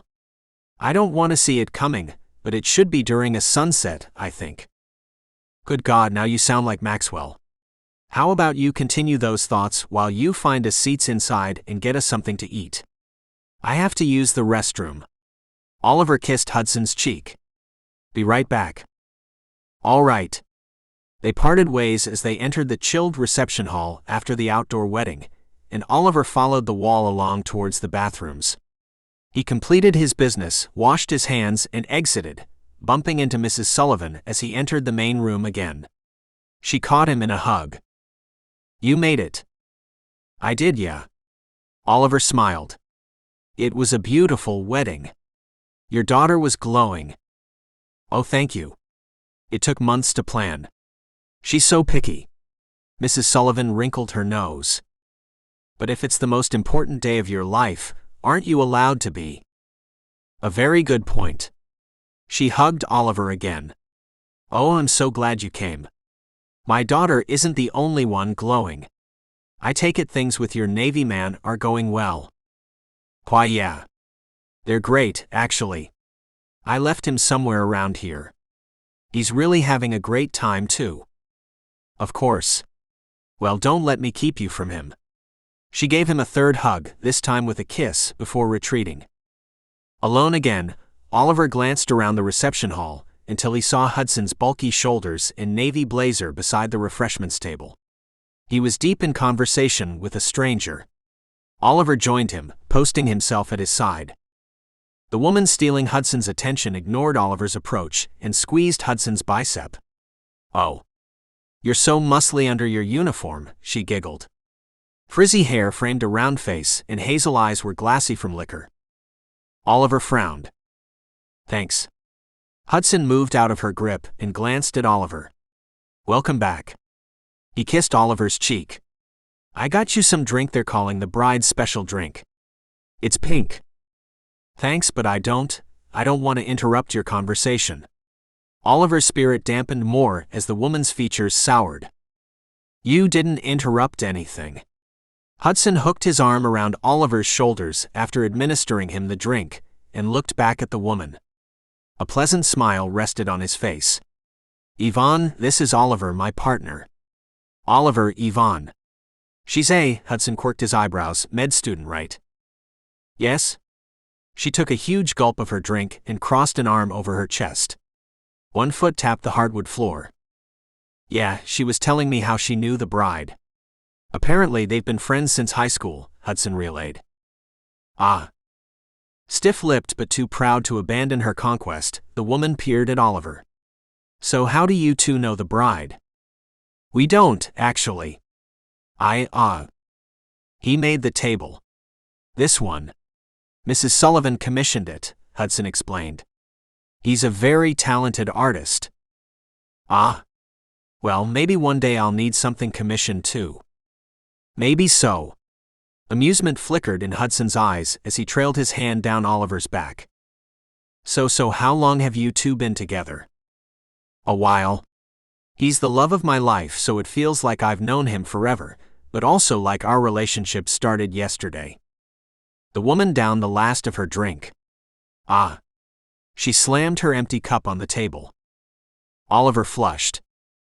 Well, don't let me ruin your night. I heard the dance playlist will be awesome. The woman made a circle with her first finger and thumb, winked, and then offered parting words as she scanned the area for her next victim. Oliver watched her leave before looking at Hudson. Is it true? Is what true? What you said. Am I the love of your life? Yeah. I did plan a fake wedding with you. Hudson took his hand, tickling his palm and lacing their fingers together. Yeah, I guess so. Oliver squeezed Hudson's fingers. Thanks. For? Not flirting with her. You said you don't like it. I'm working on it. He smiled. Now let's go enjoy our night. If you're lucky, I might let you undress me later. Pure happiness filled every part of Oliver's body, and he nodded before shaking his head. If I'm lucky.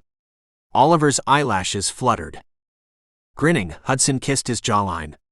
Yeah, if you're lucky. Oliver could get used to this. He wanted to.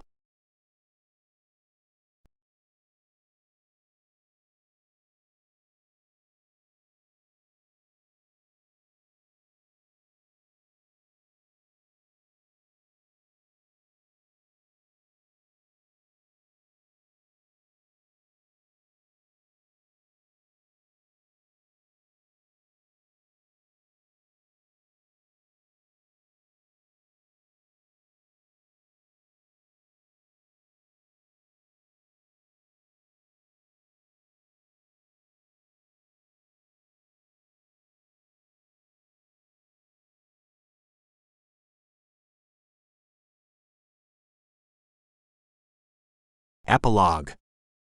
Hudson. 6 months later. Hudson shifted the last table into place inside the bar and straightened up, resting his hands on his hips. His bare chest heaved, and he mopped a light sheen of sweat off his brow, wetting his chapped lips. Other than at the firehouse, this was the hardest he'd worked since leaving the Navy. That wasn't a complaint. In fact, deciding to get out and go back to school was the best decision he'd made in his life. After reconnecting with Oliver, he knew he would never screw this up. The service helped in his moment of need, and he was grateful to it. Now was the time to write a new chapter in his life. One that included Oliver. Everything okay? Oliver's voice broke his wool gathering. Yeah, Hudson said with a grin. Everything's great. Perfect. Oliver nodded. What's left on the truck? Nothing. Abel and Maxwell unloaded all the chairs already, so all we have to do is place them around the tables and we'll be done. Fantastic. I'm so glad Abel happened to be in town, or I would have had to hire movers. I'm pretty sure Maxwell's only here for the eye candy. Oliver adjusted his hair, tightening the bun on the top of his head. Hudson paused, watching Oliver's lazy movements. He wet his lips again, this time for an entirely different reason, and shivered. Yeah, he grunted. So, what's happening after this? I don't know. Jerry gave us tons of cases of beer and invited us to the soft opening tonight, but I'm exhausted. I was thinking we could order something and go home. Home. Hudson liked the sound of that. He nodded as Abel and Maxwell joined them. Chairs are done. What's next? Abel greeted Hudson with an up nod, and then turned tired eyes to his younger brother, squeezing the smaller man's shoulder. Unless you want to stay for the soft opening, we can go back to our place. What's for dinner, though? Maxwell lifted dark eyebrows, crossing his arms over his chest. His mahogany skin and Oliver's olive skin glowed in the evening light. We were thinking of ordering something, Oliver replied. Oh. Maxwell side-eyed Abel. I thought you were going to cook one of the nights you were in town? Abel coughed. Yeah, I guess I could. What you want? Asian. Any kind of Asian. Just any sort of noodles thrown together? Kimchi and steamed buns together? Anything? His bored expression broke, and his lips tugged into an amused smile. He'll eat anything, Oliver chuckled. How about you two hit the grocery store in the sedan, and we'll finish up here and then meet you at the house. Sounds good. Abel nodded, digging keys out of his pocket. Awesome. Maxwell followed Abel. Hudson milled around as Oliver finished up with his clients, receiving the last payment from them and hanging around for extra conversation. He closed the back of the truck and placed the alcoholic offerings on the back seat in the cab. Hudson and Oliver arrived back at the house after Abel and Maxwell, and the tangy smell of sweet and sour chicken filled the house. Maxwell had perched himself on the kitchen counter, and Abel buzzed over the stove shirtless with bulging muscles on full display. "We're home," Oliver announced. He paused at the kitchen doorway. Why is my brother shirtless in my kitchen?" Hudson carried in the cases of beer, resting them on the floor in the kitchen. "Oh, because I instituted a new rule." Maxwell fished a beer from the new cases. "Which is? Anyone cooking must do it shirtless." "Right." Oliver peered at Abel. "Why did you agree?" "Dunno. It was funny, and he's cute. So I agreed." Oliver blinked. "You think my friend is cute? My friend is a guy. He's a man." Hudson grabbed a beer too, suppressing an amused expression. "Yeah, I know he is." I'm confused." "Yeah, me too. He's the first guy I've ever found attractive. I think it's the personality, but he's got me curious." Abel smirked at Maxwell, who choked on his beer and wiped his face with the back of his hand. "Curious about what, exactly?" Maxwell rasped. "About everything." "Ooh. Okay, I'm going to leave you guys to cooking." Oliver looked at Hudson. "I'm going to change into something more comfortable," he hinted and breezed past him down the hall. The light scent of Oliver's cologne touched Hudson's nose, and a spark of excitement fluttered through him. "Yeah." Hudson nodded to Abel and Maxwell. "Right. We'll be, back." He followed Oliver to the master bedroom and kicked the door closed. Oliver had already ripped his shirt over his head and pulled the messy bun from his hair. Lazy waves accented his high cheekbones and licked at his bare shoulders. "Help me finish getting undressed." Hudson's heart leapt in his chest and his blood rushed from his brain to his cock. For a moment, words evaded him, and his mouth opened and closed in silence. "Yeah. Fuck yeah," he gasped and tackled Oliver into the bed. Their bed. Their house. Their life.